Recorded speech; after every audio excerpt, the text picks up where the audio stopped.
الرحيم. الحمد لله نحمده ونستعينه ونستغفره ونؤمن به ونتوكل عليه ونعوذ بالله من شرور أنفسنا ومن سيئات أعمالنا. من يهده الله فلا مضل له ومن يضلله فلا هادي له. ونشهد أن لا إله إلا الله وحده لا شريك له. ونشهد أن سيدنا ومولانا محمدا عبده ورسوله صلى الله تعالى عليه وعلى آله وصحبه وأتباعه وسلم تسليما كثيرا كثيرا. أما بعد فأعوذ بالله من الشيطان الرجيم. بسم الله الرحمن الرحيم. يا أيها الذين آمنوا اتقوا الله حق تقاته ولا تموتن إلا وأنتم مسلمون. واعتصموا بحبل الله جميعا ولا تفرقوا.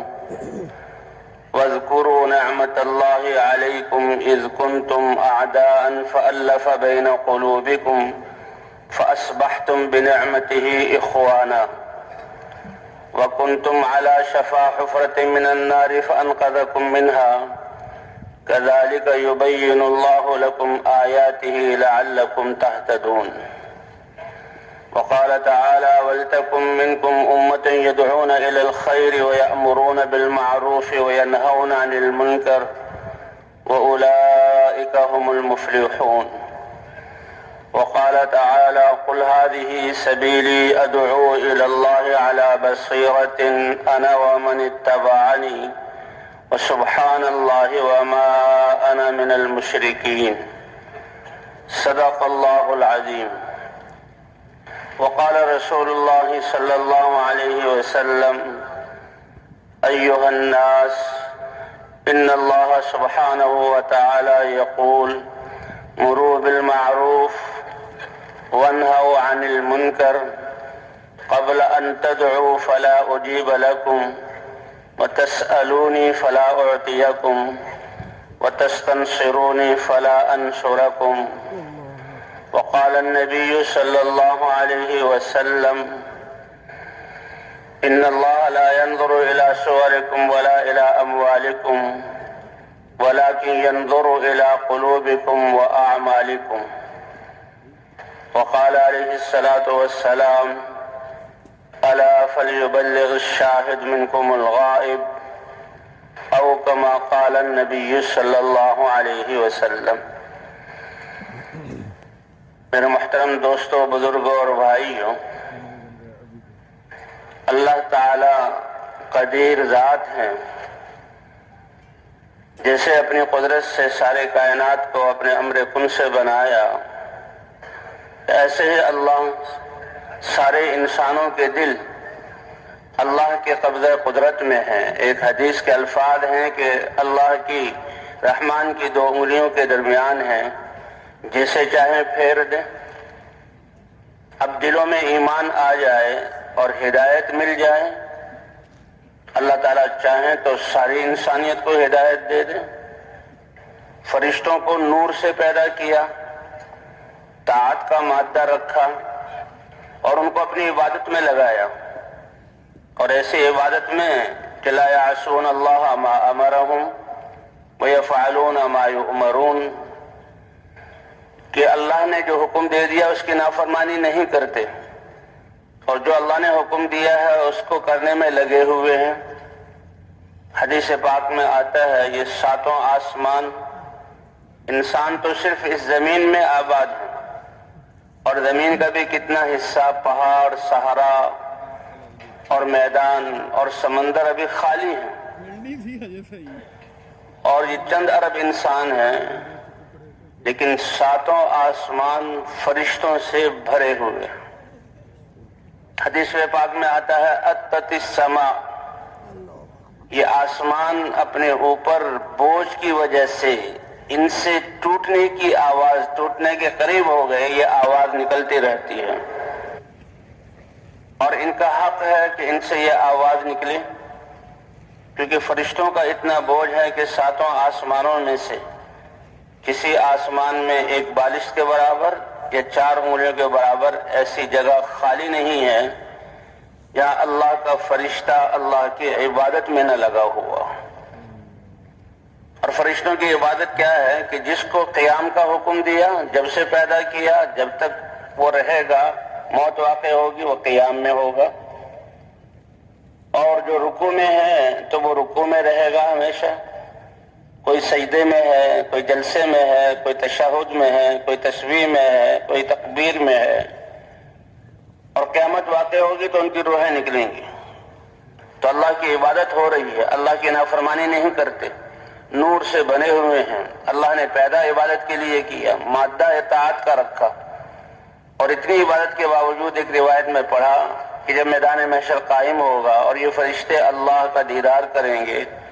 بے ساختہ ان کی زبان سے نکلے گا، اے رب العالمین، جیسے آپ کو پہچاننے کا حق تھا ہم نہ پہچان سکے، اور جیسے آپ کی عبادت کرنے کا حق تھا ہم عبادت نہ کر سکے۔ تو ایک اللہ کی قدرت ہے اور ایک اللہ کی سنت ہے کہ انسانوں کو ہدایت دینا، اللہ نے اس کو محنت کے ساتھ جوڑا ہے، اور انسان میں طاعت کا مادہ بھی رکھا اور خواہش کا مادہ بھی رکھا، کیونکہ اللہ نے اس کی محنت پر، اس کے دین پر اللہ نے جزا دینی ہے۔ مالک یوم الدین، اللہ جزا کے دن کے مالک ہیں۔ دین کا ایک معنی جزا کا ہے، یعنی دین ایک ایسا طریقہ زندگی اور ایسے اوامر کا مجموعہ ہے، ہر بول پر، ہر سننے پر، ہر عمل پر اللہ تعالیٰ اس کو بدلہ عطا فرمائیں گے، اور یہ ساری دنیا اپنے خزانوں سمیت ایمان والے کے ایک عمل بلکہ سبحان اللہ کا بدلہ نہیں بن سکتی۔ اس لیے اللہ نے اس دین کے اجر کو قیامت میں اور آخرت کے دن میں اس کو جو ہے مؤخر کیا ہے، اور اس دن ان کے اعمال کا بدلہ دیا جائے گا۔ اس لیے دنیا میں تو اللہ کی جو سنت ہے، حضرات انبیاء کرام کو انسانوں کی ہدایت کی محنت کے لیے بھیجا۔ انسان جیسے رات بیان میں کہ اللہ کو یہ بہت محبوب ہے، اور اللہ نے اس کے لیے ایک طریقہ زندگی دین بنایا اور دنیا میں نبیوں کے ذریعے بھیجا تاکہ یہ دین پر چل کر کامیاب ہو۔ اب یہ دین انسانوں کی زندگی میں کیسے آئے، اس کے لیے اللہ نے نبیوں کی محنت، حضرات انبیاء کرام کو بھیجا۔ حضرت آدم علیہ السلام پہلے انسان ہیں، ابو البشر ہیں، وہ بھی اللہ کے رسول، اپنی نسل اور اولاد کی تربیت کی اللہ کے ایمان اور اللہ کے دین کے مطابق۔ پھر نبیوں کا سلسلہ چلتا رہا۔ محنت کی چھوٹ جانے سے کسی چیز میں زوال آ جاتا ہے، تو انسانوں پر نبیوں کی محنت کے چھوٹ جانے سے کچھ عرصہ گزرنے سے یہ انسان پھر بے-راروی کا شکار ہو جاتا ہے۔ تو نوح علیہ السلام وہ پہلے ایسے رسول ہیں کہ جن کو شرک اور کفر والی قوم کی طرف بھیجا گیا، پوری کی پوری قوم بتوں کی عبادت میں۔ اللہ تعالیٰ نے سورہ نوح میں نوح علیہ السلام کی دعوت اور پورے قصے کو ذکر کیا کہ وہ مشرک اور بتوں کی پوجنے والے، ان کے نام بھی اللہ نے قرآن میں ذکر کیے۔ اب ان کو اللہ چاہتے تو ہدایت دے دیتے، اللہ قادر ہے، لیکن اللہ کا نظام اور سنت کیا ہے کہ نوح علیہ السلام کو دعوت دے کر بھیجا۔ یہ دعوت اتنا طاقتور امر ہے کہ اللہ خود داعی ہے، واللہ یدعو الی دار السلام۔ اللہ تعالیٰ اپنے بندوں کو، انسانوں کو سلامتی کے گھر جنت کی طرف بلاتے ہیں۔ وَسَارِعُوا إِلَى مَغْفِرَةٍ مِّن رَّبِّكُمْ وَجَنَّةٍ عَرْضُهَا السَّمَاوَاتُ وَالْأَرْضُ، کہ تم دوڑو اور جلدی کرو اپنے رب کی طرف سے کہ تمہارے گناہوں کو بخش دیں، اور ایسی جنت عطا فرمائیں کہ جس کی چوڑائی جو آسمان اور زمین ان کو پھیلا دی جائے اس سے بھی زیادہ ہے، اور اس کی لمبائی کیا ہے وہ تو اللہ ہی جانتے ہیں۔ تو سب سے پہلے داعی تو اللہ ہے، اور انسانوں کی زندگی کے بننے کے لیے اللہ نے نبیوں کو دعوت دے کر بھیجا، اور حضرت نوح علیہ السلام اس دعوت کو لے کر آئے تو بہت طاقت طاقتور کام ہے. اللہ داعی ہیں، نبیوں کو حق کی دعوت دے کر بھیجا، اور نوح علیہ السلام ان کی دعوت کا عرصہ تو 950 سال ہے. جب بھی انسانیت بگڑی، انسانوں کا بگڑنا کیا ہے کہ ان کے دل کے یقین کا بگڑ جانا. اور انسان کی زندگی تابع ہے دل کے یقین کے. جب یقین بگڑا تو اعمال بگڑ جاتے ہیں، اور اعمال کے بگڑنے پر اللہ نے دار و مدار رکھا ہے حالات کا، تو حالات اللہ بگاڑ دیتے ہیں. جیسے اللہ چیزوں کے خالق ہیں، ایسے ہی اللہ حالات کو بھی اتارنے والے ہیں. حالات بھی اللہ کی طرف سے آتے ہیں.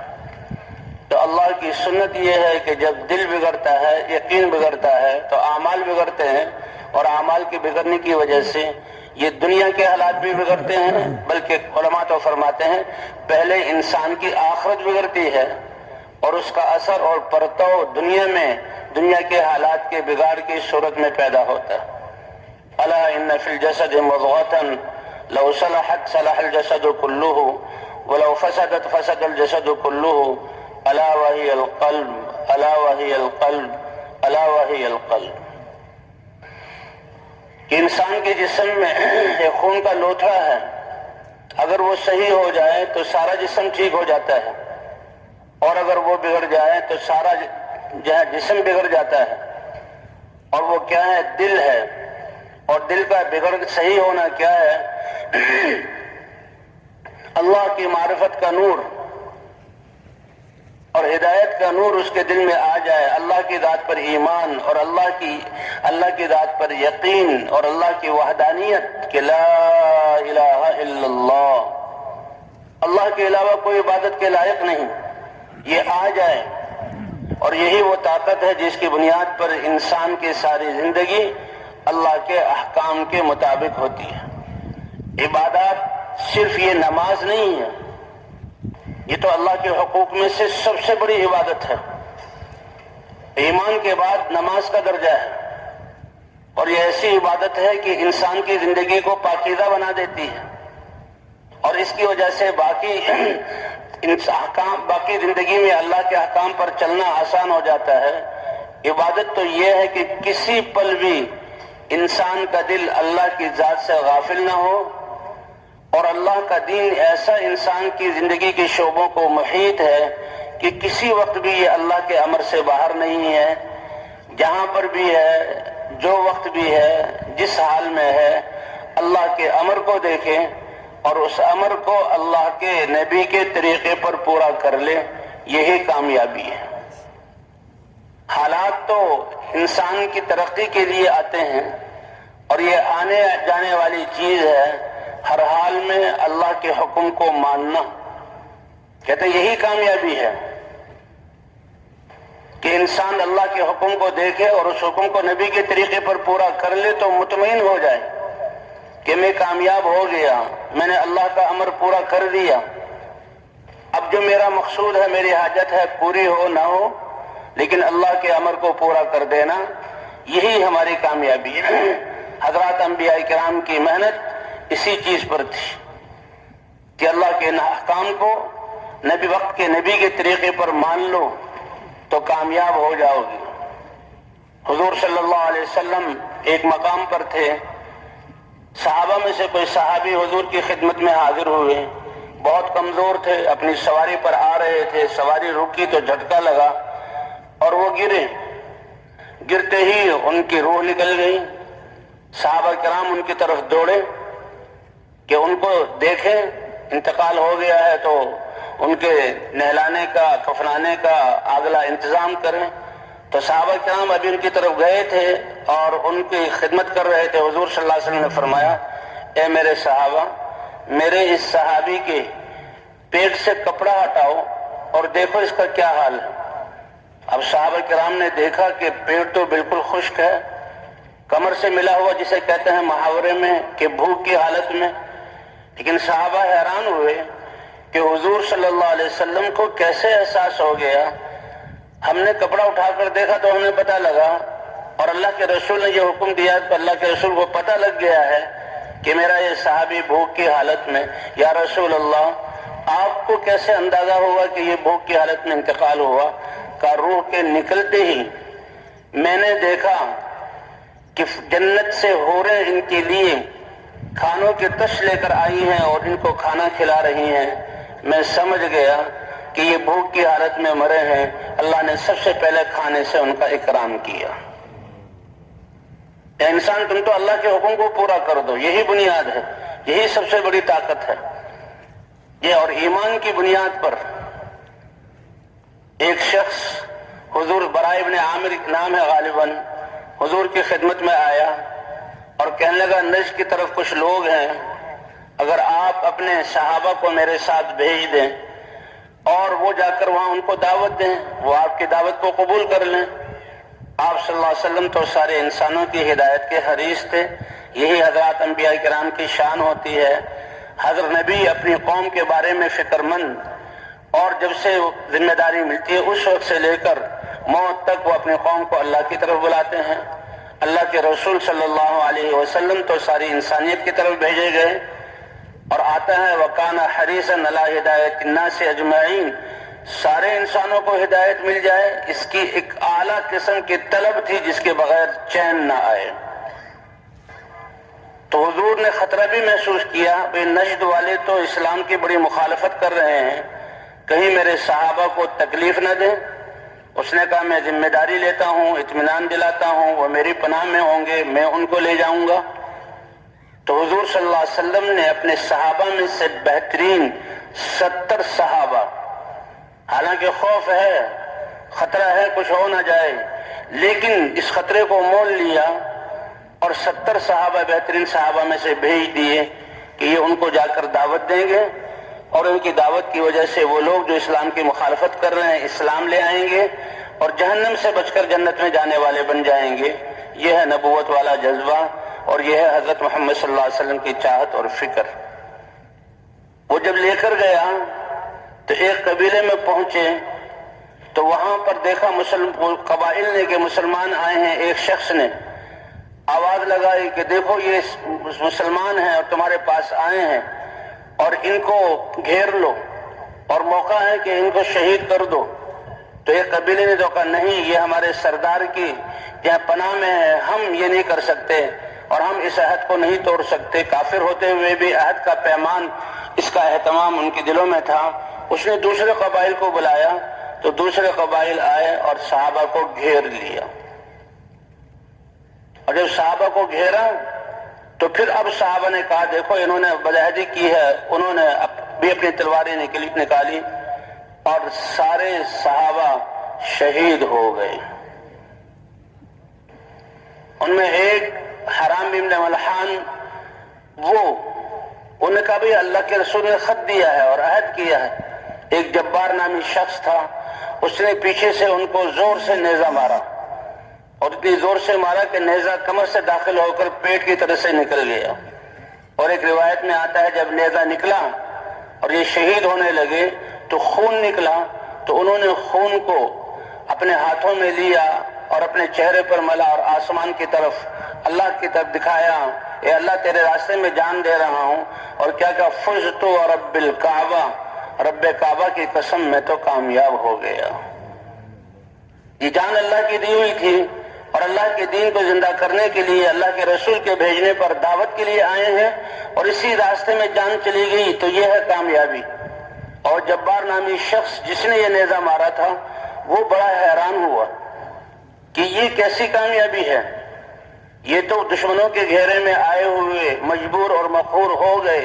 اور بے بسی کی حالت میں ان کو قتل کیا گیا۔ تو لوگوں سے پوچھا یہ کیسی کامیابی ہے؟ فرمایا یہ ان کو شہادت ملی ہے، اور شہادت انسان کی موت کے حالات میں سب سے بہترین حالت ہے کہ اللہ کے لیے دین کے لیے جان دے، اور اللہ اس کو جنت عطا فرماتے ہیں۔ یہ قاتل جو یہ ساری باتیں سن رہا تھا، اللہ نے اس کو ہدایت دی اور یہ اسلام میں داخل ہو گئے۔ اللہ کے رسول صلی اللہ علیہ وسلم کو 70 صحابہ کے شہید ہونے کی خبر لگی تو آپ بڑے غمگین ہوئے، اور آپ نے ان قبائل کے خلاف قنوت نازلہ پڑھی۔ تو بہرحال بھئی کامیابی یہ کہ اللہ کے حکم کو نبی کے طریقے پر پورا کرنا یہ انسان کی کامیابی کی بنیاد ہے۔ حضرات انبیاء کرام اسی لیے جب بھی کوئی قوم دین سے جو ہے بے راہ روی اختیار کرتی تھی اور کفر تک پہنچتی تھی، اللہ حضرات انبیاء کرام کو یہ محنت دے کر بھیجتے تھے، اور اس محنت کی ابتدا لا الہ الا اللہ کی دعوت سے، یعنی یقینوں کے درست کرنے سے یہ محنت شروع ہوتی تھی کہ اللہ کے علاوہ کوئی عبادت کے لائق نہیں۔ اللہ جو ساری کائنات کے خالق اور مالک ہیں، تنہا ساری کائنات میں تصرف کرنے والے ہیں، ساری چیزوں کا تأثر دل سے نکل جائے اور اللہ کی ذات سے ہونے کا یقین دل میں آ جائے، جیسا ہماری دعوت ہے کہ ساری کائنات اللہ کے حکم کے بغیر کچھ نہیں کر سکتی، اور اللہ اپنے کرنے میں کائنات کی میں سے کسی چیز کے بھی محتاج نہیں۔ جو چاہیں اللہ کو قدرت ہے، اللہ اپنے امر سے کر سکتے ہیں۔ تو یہ یقین سب سے زیادہ نبیوں کی محنت اس پر ہوتی تھی۔ حضرت نوح علیہ السلام نے 950 سال دن رات اسی کی دعوت دی۔ حالانکہ دنیا میں اتنی آبادی نہیں تھی، قوم کی کثرت تھی لیکن آبادی کم تھی۔ نوح علیہ السلام 950 سال تک رب انی دعوت قومی لیلا و نہارا اللہ کو کارگزاری سنا رہے ہیں، اور اللہ تعالیٰ نے قرآن میں انبیاء کے واقعات کو ذکر کر کے اس امت کی رہبری کی، کیونکہ ختم نبوت کی وجہ سے اللہ نے اس امت کو اس محنت کے لیے چنا جس کے لیے حضرات انبیاء کرام کو بھیجا جاتا تھا۔ ختم نبوت کی وجہ سے یہ محنت اس کے ذمہ ہوئی، تو اللہ نبیوں کے قصے ذکر کر رہے ہیں،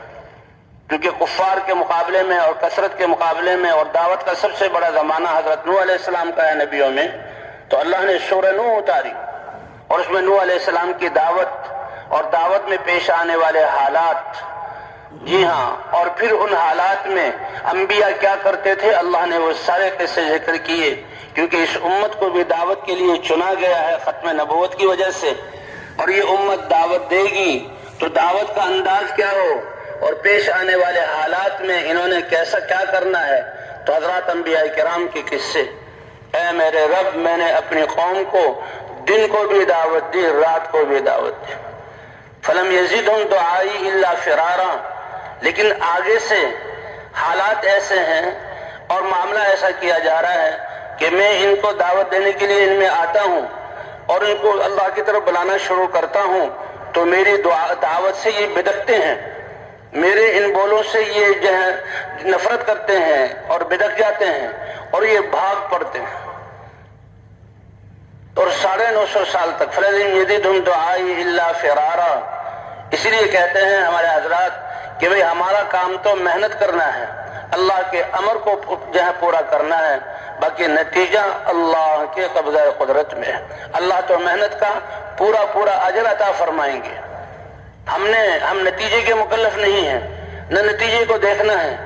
ہمارا تو یہ یقین ہو کہ اللہ کو امر کو پورا کر دیا، بس ہم کامیاب ہو گئے۔ جیسے وہ پیچھے 2 قصے سنائے، تو نوح علیہ السلام 950 سال تک دعوت دے رہے ہیں، کیونکہ اگر نتائج کو ہم نے دیکھا اور ہم یہ سمجھے کہ نتیجہ ظاہر ہوگا تو اس سے ہمیں ہماری کامیابی ناکامی کا پتہ لگے گا، یہ ٹھیک نہیں ہے۔ بلکہ ہم تو یہ دیکھیں اللہ کا امر پورا ہوا، لیکن اللہ کا امر اتنا بڑا تو اس میں اپنی کوتاہی کا اعتراف کرتے ہوئے کمیوں پر استغفار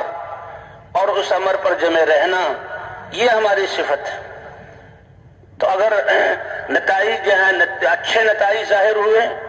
ہدایت دینے والے تو اللہ ہیں۔ اللہ اپنے نبی صلی اللہ علیہ وسلم کو فرما رہے ہیں انک لا تہدی من احببت ولکن اللہ یہدی من یشاء،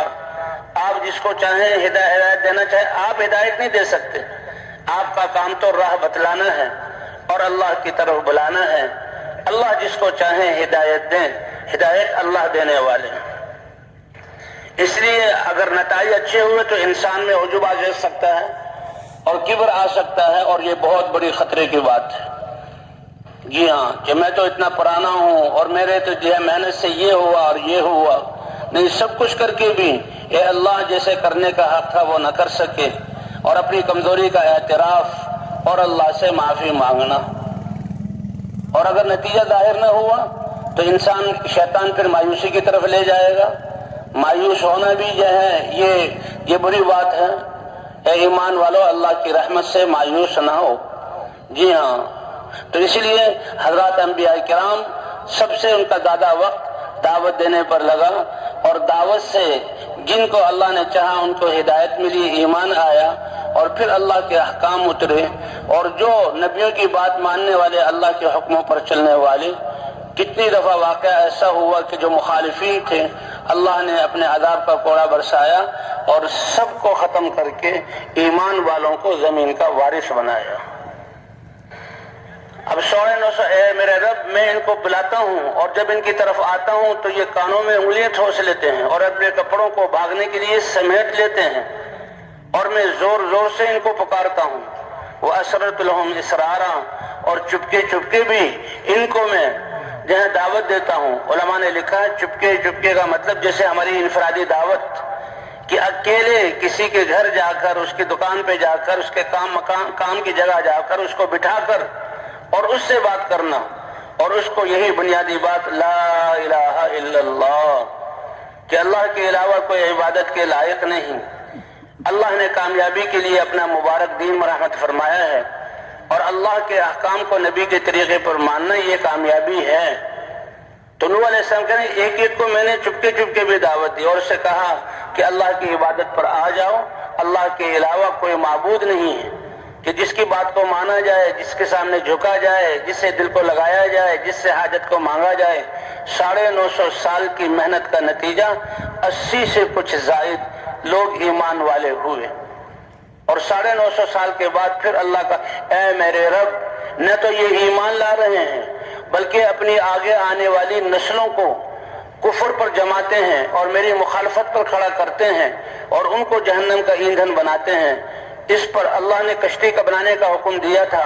اور پھر فرمایا کہ دیکھو اب میرا عذاب آنے والا ہے، اور جب تندور سے بھی پانی ابل پڑے تو تم کشتی میں ایمان والوں کو سوار کر لو۔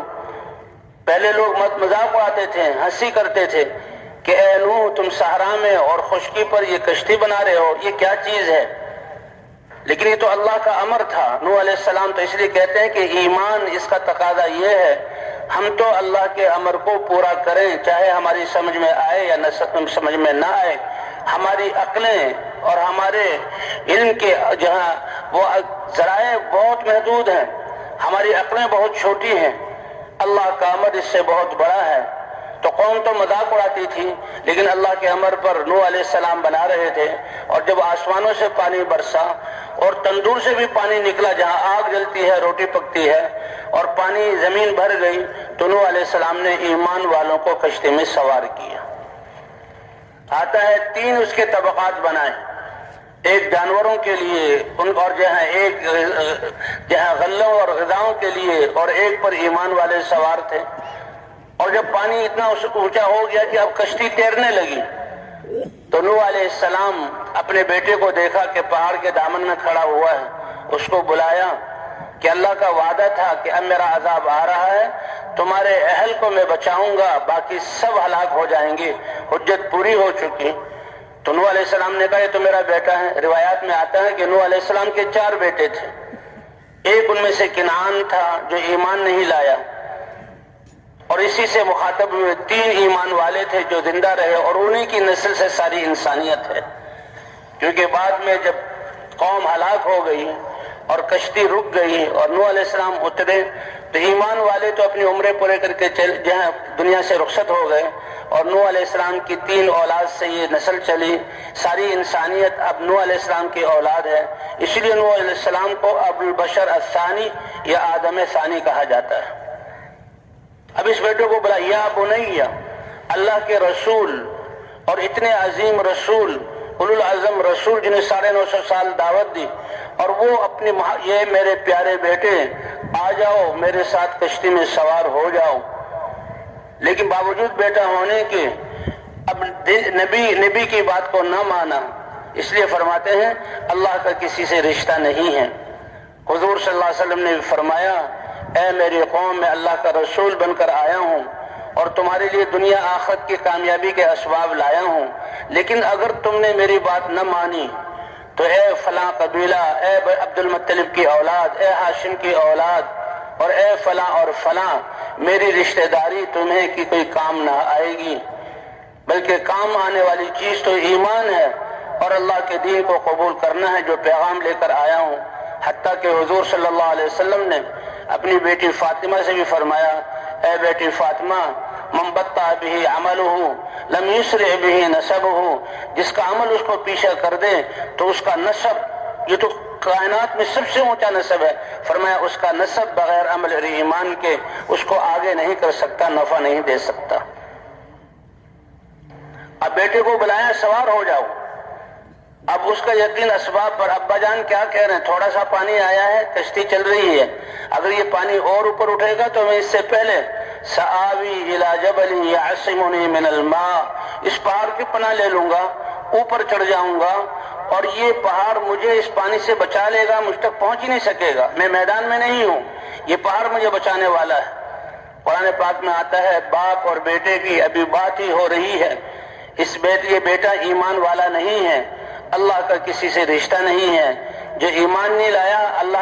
اللہ کے ساتھ اس کا کوئی تعلق نہیں۔ اسی وقت باپ بیٹے کے درمیان ایک موج اٹھی اور وہ موج تنکے کی طرح باپ کے سامنے اس بیٹے کو بہا کر لے گئی اور وہ بیٹا جو ہے ایک لاش بن گیا۔ نوح علیہ السلام کو بہت افسوس ہوا، اے رب العالمین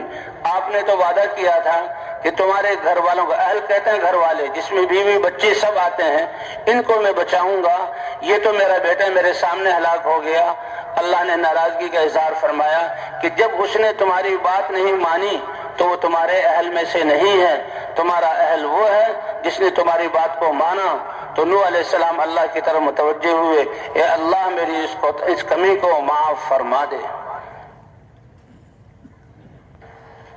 اس طرح جب بھی یہ قومیں بگڑتی اللہ نبیوں کو بھیجتے، اور نبیوں کی ابتدائی دعوت ایمان، یہ ایمان اتنی بڑی دولت ہے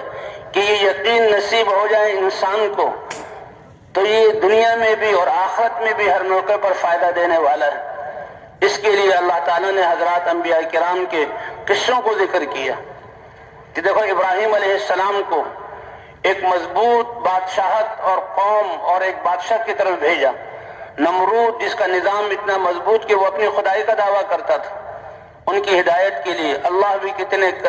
رحم کرنے والے ہیں، کتنے حلیم ہیں کہ قوموں کو ان کے کفر پر ہلاک نہیں کرتے تھے بلکہ نبیوں کو بھیج کر نبیوں کی کو محنت کا مکلف بنا کر اور ان کی محنت کے ذریعے حجت قائم کر کے پھر اللہ تعالیٰ کا فیصلہ اترتا تھا۔ اب نمرود ظلم کر رہا ہے، اللہ کے بندوں اور بندیوں کو اپنے سامنے جھکا رہا ہے، لیکن اللہ نے ابراہیم علیہ السلام کو نبی اور رسول بنا کر بھیجا اور ان کو اپنی دوستی خلت والا مرتبہ عطا فرمایا، خلیل اللہ، اور ابراہیم علیہ السلام دعوت دے رہے ہیں۔ اور پھر جو واقعہ ہوا کہ یہ دعوت ایسا امر ہے کہ اس دعوت کی وجہ سے، کیونکہ یہ معاشرے کے خلاف ہوتی ہے، اس دعوت کی وجہ سے معاشرہ اور ساری قوم مخالفت میں آ جاتی ہے، اور پھر اللہ کی مدد نبی کے ساتھ، تو ابراہیم علیہ السلام کے لیے انہوں نے ایک وادی کو ایندھن سے بھرا اور جب اس کو آگ جلائی تو آگ کا ایک سمندر تھا اور اونچی جگہ سے منجنیق کے ذریعے ابراہیم علیہ السلام کو اس میں ڈالنا چاہا۔ ابراہیم علیہ السلام کو رسیوں سے باندھ دیا گیا اور منجنیق میں بٹھا دیا گیا۔ اب تک تو ظاہری حالات ایسے ہیں کہ جو نمرود اور اس کی فوج چاہ رہی ہے وہی ہو رہا ہے، لیکن اللہ فرماتے ہیں گھبراؤ نہیں، اللہ کی مدد اپنے انبیاء اور ایمان والے اور دعوت والوں کے ساتھ۔ ام حسبتم ان تدخلوا الجنة ولما يأتكم مثل الذين خلوا من قبلكم مستهم البأساء والضراء وزلزلوا حتى يقول الرسول والذين آمنوا معه متى نصر الله ألا إن نصر الله قريب۔ اللہ آزماتے ہیں اور جھنجھوڑا جاتا ہے اور اتنا سخت جھنجھوڑا جاتا ہے، حالات آتے ہیں کہ یہ ایمان والے اور رسول بھی، اے اللہ تیری مدد کب اترے گی، یقین ہے کہ تیری مدد ہے۔ اللہ نے فرمایا گھبراؤ نہیں، اللہ کی مدد قریب ہے۔ تو ابراہیم علیہ السلام کو اب جو کفار چاہ رہے ہیں وہ ہو رہا ہے، اگر چاہتے تو اللہ تعالیٰ پہلے ہی ان کو ہلاک کر دیتے، ان کے ہاتھ توڑ دیتے، لیکن سب کچھ منجنیق میں بٹھایا گیا، فرشتے تک آئے اور ابراہیم علیہ السلام نے عرض کیا اے ابراہیم یہ فرشتے اللہ نے بھیجے ہیں. کہا اگر اللہ نے تمہیں حکم دیا ہے وہ تو اللہ کا امر پورا کرو، اس میں کیا کہہ سکتا ہوں، اور اگر اللہ نے تمہیں حکم نہیں دیا تو آخری کلام حسبی اللہ نعم الوکیل کہ میرے لیے میرا اللہ کافی ہے. فرمایا یہ یقین ہے کہ اس یقین کی بنا پر اللہ کی مدد حضرات انبیاء کرام کا اعلیٰ درجے کا، تو حسبی اللہ نعم الوکیل ادھر سے انہوں نے منجنیق کے ذریعے ابراہیم علیہ السلام کو فضاؤں میں لا کر آگ میں اتارا، ادھر اللہ کا حکم آیا کہ براہ راست اللہ نے حکم دیا یا نار کونی بردا و سلاما علی ابراہیم، اے آگ جو اللہ کی مخلوق ہے تم ابراہیم علیہ السلام کے لیے ٹھنڈی اور سلامتی والی ہو جاؤ. کہ آگ ایک ہی وقت میں جن رسیوں سے ابراہیم علیہ السلام بندھے ہوئے تھے ان کو جلا دیا اور کھل گئے، اور وہ ابراہیم علیہ السلام کے لیے ٹھنڈی بردن کا حکم آیا تو ایسی ٹھنڈی جس سے تکلیف ہو، وہ سلامن کہ سلامتی والی ہو جا. یوں آتا ہے کہ 40 دن ابراہیم علیہ السلام اس آگ میں رہے اور 40 دن کے بعد اس آگ سے نکلے. روایات میں یہ بھی آتا ہے کہ جنت سے تخت آیا، اس پر بیٹھ گئے، اسی آگ میں اللہ نے ایک چشمہ چالو کر دیا، وہیں سے ایک درخت اگ گیا. ان سے پوچھا گیا کہ آپ کی زندگی کے سب سے زیادہ اطمینان والے دن اور بہترین دن کون سے تھے؟ ابراہیم علیہ السلام نے فرمایا کہ آگ میں اللہ نے جو مجھے اطمینان دیا وہ سب سے زیادہ میری راحت والے دن تھے. تو یہ یقین کی بنیاد پر یقین ایسا تو جس کے دل میں بھی یقین آ جاتے اس یقین کے مطابق اللہ کی مدد، اس یقین کے مطابق اللہ کی مدد. اور پھر اب نمرود اور اس کی اسکیم فیل ہوئی. ایک روایت میں آتا ہے کہ محل سے اس کی بیٹی بھی دیکھ رہی تھی اور دیکھا کھلی آنکھوں سے، اور قوم نے بھی دیکھا کہ ابراہیم علیہ السلام زندہ ہیں اور بالکل راحت و آرام سے ہیں. حضرت شیخ تھانوی رحمۃ اللہ نے بشتیلوں میں قصہ لکھا ہے کہ فرعون کی بیٹی، نمرود کی بیٹی، اسے کہا اے ابراہیم یہ آگ تمہیں نہیں جلا رہی، کیا میں بھی اس آگ میں آ جاؤں تو مجھے نہیں جلائے گی؟ کہ ہاں لا الہ الا اللہ ابراہیم خلیل اللہ پڑھ لو. تو آج وہ وقت ہے کہ جس نے کلمہ پڑھ لیا آگ اس کو بھی نہیں جلائے گی. کہتے ہیں کہ اس نے بھی یہ کلمہ پڑھا اور وہ بھی آگ کے اندر آئی، آگ نے اس کو بھی نہیں جلایا. تو سب سے بڑی دولت، اس لیے کہتے ہیں اللہ نے انسان کو کامیابی دینے کے لیے اس کا دل اور یہ جسم اور اس کے اعضاء یہی سرمایہ ہے اور یہی کامیابی کا ذریعہ ہے. کامیابی کے لیے اللہ نے انسان کو باہر کی چیزوں کا مکلف نہیں بنایا. جس کے پاس اپنے ان اعضاء کے علاوہ کچھ نہیں، ایمان اور اس کے جو اپنے اعضاء سے اللہ کے احکام کو پورا کر رہا ہے وہ کامیاب ہے. اور اگر اللہ نے دنیاوی نعمتوں سے نوازا ہے تو ان نعمتوں میں بھی چاہے وہ تاجر ہو، چاہے زراعت والا ہو، چاہے پوری دنیا کا بادشاہ بن جائے، اس میں بھی اللہ کے احکام کو نبی کے طریقے میں جو پورا کرے گا وہ کامیاب ہو جائے گا. اس لیے ان اللہ لا ينظر الى صورکم ولا الى اموالکم کہ اللہ تعالیٰ تمہاری صورتوں اور مالوں کو نہیں دیکھتے، یہ تو اللہ کی تقسیم ہے. اور دنیا کے نظام کے لیے اللہ نے اس کو جو ہے کم زیادہ کیا ہے. کامیابی کا دار و مدار اس پر نہیں ہے. کامیابی کا دار و مدار تمہارے دل کے یقین اور جسم سے نکلنے والے اعمال پر ہے. وَلَكِنْ يَنْظُرُ إِلَىٰ قُلُوبِكُمْ وَأَعْمَالِكُمْ اللہ جو انسانوں سے دیکھتے ہیں دل کے یقین کو کہ یقین کس کا ہے، محبت کس سے ہے اور تأثر کس چیز کا ہے، ہونا کس سے بھرا ہوا ہے. اس لیے حضرات انبیاء کرام اس لا الہ الا اللہ کی دعوت کو اتنا زیادہ سب سے زیادہ عرصہ اسی یقین کے دل میں بٹھانے کے لیے گزرتا تھا اور پھر اللہ کے احکام اترتے تھے. اور جو لوگ نبیوں کے اللہ کے دین پر چلتے اللہ ان کو زمین کا وارث بناتے تھے اور ظالموں کو ختم فرما کر زمین کو صاف کر کے ان کو خلیفہ بناتے تھے. اس طرح نبیوں کی محنت جہاں ہوتی تھی تو دل کا یقین ٹھیک. اللہ نے کامیابی کے لیے انسان کو دل، اور یہ دل جو یقین کا محل ہے اس کو اللہ نے کیسے محفوظ کہ کھال ہے، کھال کے پھر بھی آج پسلیاں ہیں، ہڈیاں ہیں اور کتنے اور جو ہے وہ پٹھے وغیرہ ہیں، اور اس میں یہ دل اور دل کے اندر یہ یقین اے اللہ لا الہ الا اللہ تیرے علاوہ کوئی عبادت کے لائق نہیں. اس لیے حضور یہ کلمہ خوف ہے اور یہ کلمہ رجا ہے. ایسا یقین دعوت دیتے دیتے بن جائے کہ اللہ کے علاوہ کسی چیز کا خوف باقی نہ رہے اور اللہ کے علاوہ کسی چیز سے امید نہ ہو، کیونکہ انسان تو ان ظاہری اسباب کو دیکھتا ہے اور ان اسباب کے پیچھے کرنے والی ذات اللہ کی ہے۔ اور نبیوں کی دعوت یہی ہے، یا ایھا الناس ان وعد اللہ حق فلا تغرنکم الحیات الدنیا ولا یغرنکم باللہ الغرور۔ اے لوگو، اللہ کا وعدہ سچا ہے، تم دنیا میں ہمیشہ نہیں رہو گے، موت آئے گی۔ خلق الموت والحیات لیبلوکم ایکم احسن عملا۔ یہ موت اور زندگی، یہ موت بھی اللہ کی مخلوق ہے، مارنے والے بھی اللہ ہیں اور زندگی دینے والے بھی اللہ ہیں، اور یہ موت اور زندگی اس لیے دی لیبلوکم ایکم احسن عملا، تاکہ اللہ تمہیں آزمائے کہ تم میں اچھے اعمال کون کرنے والا ہے۔ تو اس لیے یہ کلمہ ایمان کلمہ خوف ہے، کلمہ رجا ہے۔ ساری چیزوں کا خوف نکل کر اللہ کا خوف دل میں بیٹھ جائے، اور ساری چیزوں کا تأثر اور ان سے امید نکل کر اللہ کی ذات پر امید آ جائے۔ واقعہ ہے عبداللہ بن عمر رضی اللہ تعالیٰ عنہ کسی سفر سے واپس آ رہے تھے، کسی بستی میں پہنچے، ایک چوراہا پر لوگوں کا رش تھا، تو پوچھا کیا ہوا؟ کہ شیر جنگل سے آیا ہے، بیچ میں بیٹھا ہوا، لوگ ڈر رہے ہیں۔ اب یہ تو اللہ کے رسول کے صحابی اور صحابہ میں سے علم والے حضرت عمر رضی اللہ تعالی عنہ کے جو ہیں یہ بیٹے، اللہ نے بڑی سمجھ ان کو دی تھی۔ تو یہ اترے اور لوگوں کو چیرتے ہوئے شیر کے سامنے کھڑے ہو گئے اور اس سے کہا کہ اگر اللہ نے تمہیں ان انسانوں میں سے کسی کو پھاڑنے کا حکم دیا ہے تو اس کو پورا کرو، اور اگر تم اپنی مرضی سے آئے ہو تو لوگوں کو تنگ نہ کرو۔ جو آتا ہے کان بھی نہیں تھا اور اس کو زور سے تھپڑ رسید کیا، وہ تو دم دبا کر بھاگا، اور پھر فرمایا کہ اللہ کے رسول صلی اللہ علیہ وسلم نے سچ کہا، انما سلط علی ابن آدم ما خافہ ابن آدم وَإِن لَمْ يَخَفْ إِلَّا اللَّهُ لَمْ يُسَلِّطْ عَلَيْهِ غَيْرَهُ، کہ جن چیزوں کا خوف انسان کے دلوں میں ہوگا، چاہے وہ حکومت کا ہو، چاہے فوجوں کا ہو، چاہے ہتھیاروں کا ہو، یا اپنے اسباب اور اموال کا ہو، یا دشمنوں کا ہو، کہ جس چیز کا بھی خوف ہوگا اللہ کی طرف سے اس کو ان چیزوں کو اس پر مسلط کیا جائے گا۔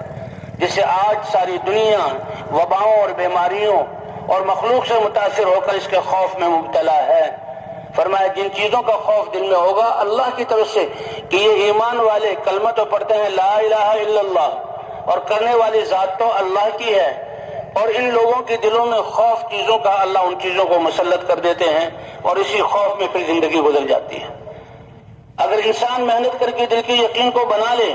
اور اللہ کے علاوہ کوئی خوف باقی نہ رہے، اللہ فرماتے ہیں میں غیر کو انسان پر مسلط ہونے ہی نہیں دوں گا، اپنی قدرت سے اس کے سارے کام بناؤں گا۔ وَإِنَّمَا وُكِلَ ابْنُ آدَمَ لِمَنْ رَجَاهُ ابن آدم، کہ ابن آدم اپنے دل میں مخلوقات سے، اسباب سے، وسائل اور اموال سے اگر امید باندھے گا تو اس کو ان چیزوں کے حوالے کر دیا جائے گا، اور اگر یہ اپنا یقین بنا کر اللہ کی ذات پر امید لے آئے اور اللہ کی ذات ہی سے امید رکھے، اللہ کسی کے حوالے نہیں کریں گے، اللہ اپنی قدرت سے ان کے کام بنائیں گے۔ وَمَن يَتَّقِ اللَّهَ يَجْعَل لَّهُ مَخْرَجًا وَيَرْزُقْهُ مِنْ حَيْثُ لَا يَحْتَسِبُ، کہ جو اللہ سے ڈر کر اللہ کے احکام کو پورا کرے گا اور اپنی زندگی کو گناہوں سے پاکیزہ بنائے گا، چاہے ساری کائنات کے مخلوقات جمع ہو کر اس کے لیے سارے راستے بند کر دیں، اللہ اس سے راہ نکال کر دکھائیں گے، اور اللہ اس کی روزی عطا فرمائیں گے، ساری کائنات اس پر بندشیں لگا دیں۔ اللہ کا وعدہ ہے کہ میں تقوی والوں کو میں ان کی تنگیوں سے راہ بھی نکالوں گا اور ان کو رزق بھی عطا فرماؤں گا۔ وَلَوْ أَنَّ أَهْلَ الْقُرَىٰ آمَنُوا وَاتَّقَوْا لَفَتَحْنَا عَلَيْهِمْ بَرَكَاتٍ مِّنَ السَّمَاءِ وَالْأَرْضِ، اگر بستیوں والے ایمان اور اعمال والے ہو جائیں تو آسمان اور زمینوں کی برکتوں کے دروازے ان کے لیے کھول دیں۔ یہ اللہ کا وعدہ ہے، اور اللہ نے پچھلی قوموں کے ساتھ یہ کر کے دکھایا۔ حضرت ابراہیم علیہ السلام حکم ہوا، یہاں تو آگ میں ڈالا گیا، اور حسبی اللہ ونعم الوکیل پر اللہ نے نمرود اور اس کی پوری قوم کو نیست و نابود کیا، ان کی تدبیروں کو فیل کیا، اور ابراہیم علیہ السلام کامیاب ہو کر نکلے۔ تو ابراہیم علیہ السلام پر دوسری آزمائش کہ بیوی جوان ہاجر علیہ السلام اور 90 سال کی عمر میں ایک بیٹا اسماعیل علیہ السلام اتنا زبردست کہ ان کی پشت سے سارے نبیوں کے سردار حضرت محمد صلی اللہ علیہ وسلم تشریف لائیں گے. وہ گود میں ہیں اور 90 سال کی عمر میں ملا. اللہ نے فرمایا اے ابراہیم اپنی بیوی اور اس بچے کو میرے حکم پر لو اور چلو، جہاں میرا حکم آئے وہاں چھوڑ دینا. ابراہیم علیہ السلام لے کر چلے ہیں. شام کا علاقہ سرسبز اور شاداب، باغات اور پھلوں والا. قرآن پاک میں اس کو بلاد مبارکہ کہا گیا. سبحان الذی اسری بعبدہ لیلا من المسجد الحرام الی المسجد الاقصی الذی بارکنا حولہ، کہ چاروں طرف برکات. تو وہاں سے لے کر نکلے، آبادیاں، باغات، لہلہاتے کھیت، چشمے اور نہریں اور ٹھنڈی ہوائیں ختم ہوئی تو آگے دشت اور میدان ہی میدان اور اڑتا ہوا غبار اور ریت ہی ریت، ریگستان. پھر سنگلاخ پہاڑوں کا سلسلہ شروع ہوا اور گرم علاقہ، اور پھر سب سے زیادہ ہیبت ناک پہاڑ اور سخت گرمی، ایسی کہ میلوں تک آبادی کا کوئی نشان نہیں. ایک ٹیلے پر آ کر ابراہیم علیہ السلام نے حاجر علیہ السلام کو اتارا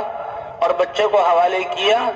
اور مشکیزے میں جو پانی رہ گیا تھا وہ دے دیا، اور تھیلے میں جو کھجوریں رہ گئی تھی وہ دے دی. اللہ کا حکم تھا بس یہاں تک لانا تھا، یہاں چھوڑو اور واپس اپنی شام میں چلے جاؤ. اب اللہ کے امر پر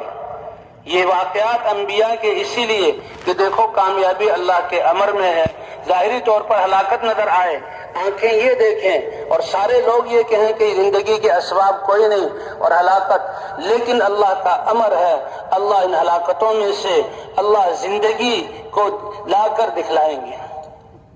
اب جب وہاں سے مڑنے لگے تو عورت نے پوچھا اے ابراہیم کہاں چھوڑ کر جا رہے ہو، کیوں چھوڑ کر جا رہے ہو، کس کے حوالے کر کے جا رہے ہو.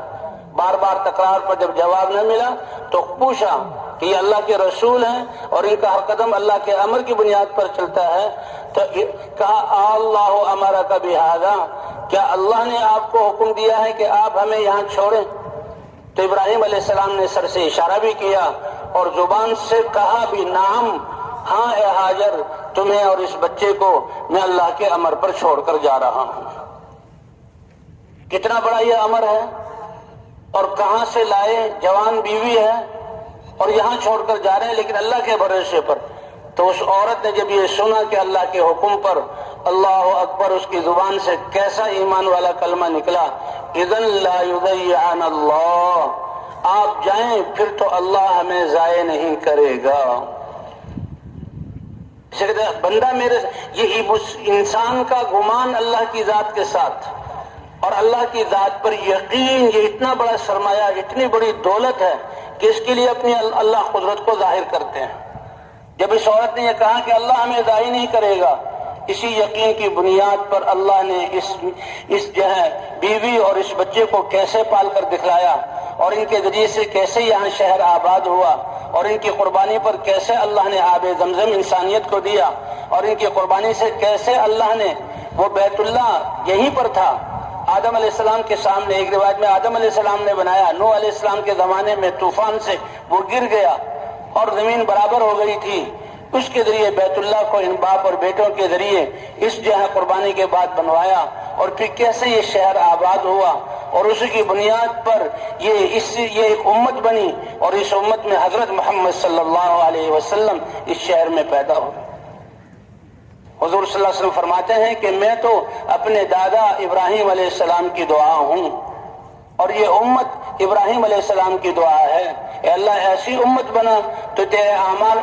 تیرے اوامر پر جان دینے والی ہو، اور ان میں ایک رسول بھیج جو ان کو اللہ تیری طرف بلائے اور ان کے نفوس کو پاکیزہ بنائے. تو حاجر علیہ السلام کا یہ کہنا آپ جائیے اللہ ہمیں ضائع نہیں کریں گے. تو یہ یقین بنیاد ہے. سب سے آخر میں سارے نبیوں کے سردار حضرت محمد صلی اللہ علیہ وسلم اسی کلمے کی دعوت کو لے کر آئے. حدیث میں حضور صلی اللہ علیہ وسلم نے فرمایا کہ میرے اور عیسیٰ علیہ السلام کے درمیان جو فاصلہ ہے، فطرت، دو چیزوں کے درمیان جو زمانہ ہوتا ہے اس کو فطرت کہتے ہیں، کہ انبیاء کے درمیان سب سے زیادہ فاصلہ عیسیٰ علیہ السلام اور حضور صلی اللہ علیہ وسلم کے درمیان ہے. ورنہ پہلے تو پیدر پہ نبی آتے رہے. وَإِن مِّنْ أُمَّةٍ إِلَّا خَلَا فِيهَا نَذِيرٌ، ہر قوم اور قبیلے میں اللہ فرماتے ہیں اس میں ایک نذیر، اللہ سے ڈرانے والا، اللہ کا رسول اور نبی آیا. وَلِكُلِّ قَوْمٍ هَادٍ، ہر قوم کے لیے اللہ نے رہبری کرنے والے، ہدایت کی طرف بلانے والے، اللہ کی طرف بلانے والے بھیجے، اور در پہ انبیاء آتے رہے۔ فرمایا عیسیٰ علیہ السلام اور حضور صلی اللہ علیہ وسلم کے درمیان 600 سال کا ذکر ہے، لیکن حساب یہ 650 سال، جو 5 سال آخر اس کو بھی پورا شمار کیا گیا، 650 سال حضرت محمد صلی اللہ علیہ وسلم تشریف لائے، اور آپ صلی اللہ علیہ وسلم کو ساری انسانیت کے لیے رسول اور نبی بنا کر بھیجا گیا۔ آپ کو ایسی محنت دی گئی اور ایسا دین دیا گیا جو ساری انسانیت کے لیے۔ قُلْ يَا أَيُّهَا النَّاسُ إِنِّي رَسُولُ اللَّهِ إِلَيْكُمْ جَمِيعًا، آپ کہہ دیجئے، اعلان کر دیجئے، اے دنیا بھر کے انسانوں، میں تم سب کے لیے اللہ کا رسول بنا کر بھیجا گیا ہوں۔ تبارک الذی نزل الفرقان علی عبدہ لیکون للعالمین نذیرا۔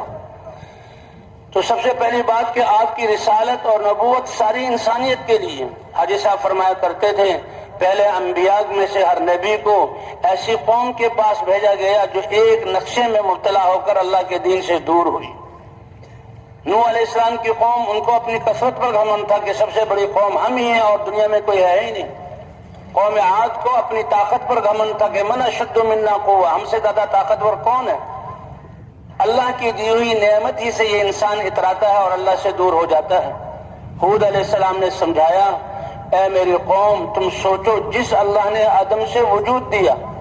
اور تمہیں ماں کے پیٹ میں بنایا اور دنیا میں لا کر تمہیں کمال تک پہنچایا، کیا تمہاری سمجھیں اس بات کو نہیں مانتی کہ وہ تم سے زیادہ طاقتور ہے؟ لیکن ضد اور ہٹ دھرمی اور جہالت یہ انسان کو خیر کے کاموں سے محروم کر دیتی ہے۔ وہ اپنی طاقت کے ایسے نشے میں تھے کہ نبی کی بات سمجھ نہیں آئی، چند لوگ ایمان لائے تو ان کو اپنی طاقت کا نشہ، قوم سمود کو اپنی صنعت کا نشہ۔ قوم سمود کے سامنے قوم عاد کے حالات تھے کہ وہ ہوا کے ذریعے ان کی بستیاں الٹیں اور ان کے جسم ہواؤں میں اڑے اور ختم ہوئے۔ وہ کہنے لگے، لو، قوم عاد تو بڑی بے وقوف قوم تھی، انہوں نے زمین میں میدانوں میں گھر بنا لیے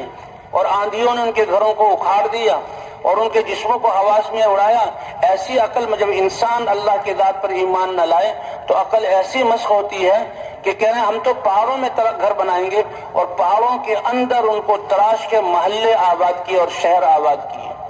وَثَمُودَ الَّذِينَ جَابُوا الصَّخْرَ بِالْوَادِ، تو صنعت والوں کی طرف صالح علیہ السلام کو بھیجا گیا، تجارت کے نقشے والوں کی طرف شعیب علیہ السلام کو بھیجا گیا۔ بڑی تجارت، بڑا مال کما رہے ہیں، لیکن اس تجارت میں بے عنوانی، انسانوں پر ظلم۔ وَيْلٌ لِّلْمُطَفِّفِينَ الَّذِينَ إِذَا اكْتَالُوا عَلَى النَّاسِ يَسْتَوْفُونَ وَإِذَا كَالُوهُمْ أَوْ وَزَنُوهُمْ يُخْسِرُونَ، جب بڑے تاجروں سے اپنی دکانوں کے لیے سامان لینے جاتے ہیں تو پورا تلواتے ہیں، اور جب لوگوں کو اپنی دکانوں سے بیواؤں، یتیموں، کمزوروں اور لوگوں کو دیتے ہیں تو وہاں گھٹاتے ہیں کہ وہاں سے تو پورا یا زیادہ لے لیں اور یہاں گھٹائیں تو ہمارا مال زیادہ بچ جائے گا۔ وہی مال کا یقین، اور وہ اس میں بہت عروج تک پہنچ چکے۔ اللہ نے شعیب علیہ السلام کو بھیجا اور شعیب علیہ السلام نے ان کو ایمان کی طرف بلایا کہ اللہ کی ذات پر یقین کرو، اللہ پر ایمان لاؤ، اور اللہ کا حکم ہے کہ تم پورا تولو۔ کا نفع کم ہوگا، کا یہ جو کم نفع ہوگا یہ تمہارے لیے بہتر ہے اس زیادہ سے کہ تم لیتے ہوئے جھکتا تولتے ہو اور دیتے ہوئے کمی کرتے ہو، اس کے لیے تمہارے لیے ہلاکت سمجھایا، لیکن قوم نے نہ مانا۔ تو تجارت والے نقشے، قوم سبا ایسی قوم تھی کہ جن کی زراعت کی قرآن میں تعریف، ان کا بنایا ہوا ڈیم، صنعاء یمن میں ہونے والی بارشیں، وہ ساری کی ساری سمندر میں جا رہی تھی، انہوں نے ایسا ڈیم بنایا اور اس کے ذریعے ہزاروں ایکڑ زمین جہاں آباد کی۔ اللہ فرماتے ہیں کہ دنیا میں وہ ایسا لگتے تھے کہ دائیں بائیں جنت کی طرح باغات ہیں، لمبے لمبے سائے ہیں اور تہبت پھل ہیں، اور نہروں کا نظام ایسا، بلدۃ طیبۃ ورب غفور، کہ پاکیزہ شہر تھے، اعمال پاکیزہ تھے اور ان کی آپس کی زندگی پاکیزہ تھی، رب بھی ان پر رحم کرنے والے تھے۔ لیکن یہ انسان کی کمزوری ہے، جب اللہ نعمتیں دیتے ہیں تو ان نعمتوں میں لگ کر اللہ کو بھول جاتا ہے۔ ایک حدیث قدسی ہے، اس کا مفہوم ہے، اے انسان تجھے پیدا کر کے تمہاری ساری ضرورت کی چیزوں کو میں نے اپنے ذمے لیا، رزق میں پہنچاؤں گا، تم اس سے زیادہ مجھ سے طلب کیوں کرتے ہو کہ جو تمہیں مل جائے تو تمہیں مجھ سے غافل کر دے گا؟ یعنی سب سے بڑا نقصان انسان کا اللہ سے دور ہونا ہے، اس کے دل کی توجہ کا اللہ سے ہٹ کر مخلوق کی طرف لگ جانا، یہ سب سے بڑا نقصان ہے۔ اگلی جو قومیں نسلیں آئیں تو یہ سمجھی کہ یہ ساری زراعت اور یہ باغات اور یہ نہروں کا سلسلہ یہ ہمارے ہنر اور بازو کی طاقت سے ہے۔ اللہ نے نبیوں کو بھیجا، اور جب انہوں نے نبیوں کی بات نہ مانی تو اللہ تعالیٰ نے اسی ڈیم کو جو ان کی اس باغات کا یعنی میلوں چلتے جاتے تھے، یوں بھی آتا ہے کہ اگر کوئی عورت ٹوکرا لے کر ان باغ میں جائے کسی کام کے لیے تو پھل اتنے ٹپکتے تھے کہ بغیر اس کے ہلائے وہ ٹوکرا پھلوں سے بھر جاتا تھا، اور سفروں میں نکلتے تھے، ٹھنڈی ہوائیں اور سائے اتنے لمبے، وہ کہتے ہم سنتے تھے سفر میں تو بڑی مشقت ہوتی ہے، انسان پسینہ پسینہ ہو جاتا ہے اور وہ سارا جب سانس لینے کے لیے رک جاتا ہے، یہ تو ٹھنڈی ہوائیں اور یہ سائے اور یہ پانی اور یہ کھانا، ہمیں تو سفر کی مشقت محسوس ہی نہیں ہوتی۔ اے اللہ کچھ سفر تو ہمیں دکھا دے جس میں ہم تھکیں۔ تو اللہ جب تک اللہ کے احکام پر رہے نعمتیں برستی رہیں، لیکن جب اللہ کی نافرمانی کی، اللہ نے نبیوں کو بھیجا، اللہ نبی کے بھیجے بغیر اور حجت کو پورا کیے بغیر کبھی کسی قوم کو ہلاک نہیں کرتے۔ تو زراعت کے نقشے والے یہ تھے، اور حضرت محمد صلی اللہ علیہ وسلم کو سارے انسانوں اور ساری شکلوں والوں کی طرف رسول اور نبی بنا کر بھیجا، اس لیے آپ کی دعوت سارے انسانوں کی دعوت ہے، اور آپ کی دعوت سارے نبیوں کا نور لیے ہوئے ہے۔ آپ صلی اللہ علیہ وسلم کے ختم نبوت کی وجہ سے اللہ نے آپ کی امت کو بھی اس کام کے لیے چن لیا۔ وجاہدوا فی اللہ حق جہادہ هو اجتباکم، تم دین کے لیے، دین کو زندہ کرنے کے لیے جان اور مال لگاؤ اور محنت کرو، ایسی محنت کرو جیسے محنت کرنے کا حق ہے۔ یہ اللہ کا امر ہے، کتنا پیارا امر ہے، اور کیسے اللہ ایسے محنت کرو جیسے محنت کرنے کا حق ہے، یہ ایمان والوں کو خطاب ہے۔ اور پھر اس کی وجہ اللہ بتا رہے ہیں هو اجتباکم، کیونکہ اللہ نے تمہیں اس کے لیے چنا ہے۔ اس لیے حضور صلی اللہ علیہ وسلم جب اللہ کا دین لے کر آئے اور اس کی دعوت شروع کی تو جو بھی ایمان لاتا تھا وہ فوراً حضور صلی اللہ علیہ وسلم کے ساتھ دعوت کو شروع کرتا تھا کہ ہمارے اس کلمہ طیبہ لا الہ الا اللہ، اے اللہ آپ عبادت کے لائق ہیں، آپ کے علاوہ کسی کی عبادت نہیں کریں گے، آپ کے سارے حکم مانیں گے، محمد الرسول اللہ اور حضرت محمد صلی اللہ علیہ وسلم کے طریقے اور سنت کو اپنائیں گے، ان کی سنت کے مطابق احکام کو پورا کریں گے، اور آپ صلی اللہ علیہ وسلم خاتم النبیین ہیں۔ آپ کی ختم نبوت کی وجہ سے یہ بھی اس کلمے میں اقرار ہے کہ ہم آپ صلی اللہ علیہ وسلم والی محنت کریں گے، کیونکہ اللہ نے حضور صلی اللہ علیہ وسلم کو حکم فرمایا آپ کہہ دیجئے یہ ہے میرا راستہ، اللہ کی طرف بصیرت کے ساتھ سمجھ بوجھ کے ساتھ بلاتا ہوں، یہ میرا راستہ بھی ہے اور جس نے میری اتباع کی یہ اس کا راستہ بھی ہے۔ کیسے اللہ تعالیٰ نے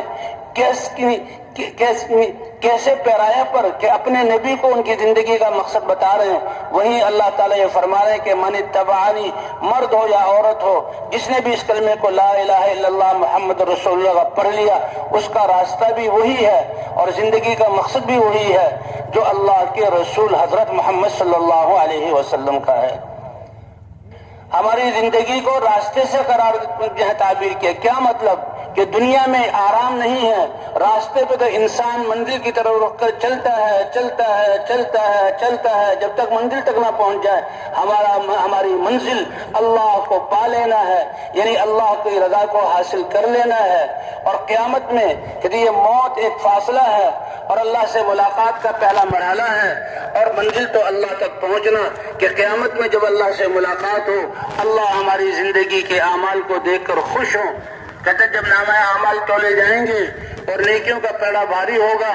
اللہ تعالیٰ جبرائیل علیہ السلام سے کہیں گے اعلان کرو، اور کن میں اعلان ہے؟ اللہ کا دربار ہے، اللہ کا حکم ہے، جبرائیل علیہ السلام اعلان کرنے والے ہیں، سارے جنات اور سارے انسان بما رسولوں کے، صحابہ کے اور انبیاء کی، متبعین کے، سارے بادشاہوں کے اور سارے جنات اور سارے فرشتے، وہاں یہ اعلان ہوگا کہ فلاں ابن فلاں جو اللہ کا بندہ ہے، آج اس کے لیے فیصلہ کیا گیا ہے، قد سعید سعادتا لا یشقى بعدہ ابدا، وہ ایسا کامیاب ہوا ہے کہ آج کے بعد وہ کبھی ناکامی کا منہ نہیں دیکھے گا۔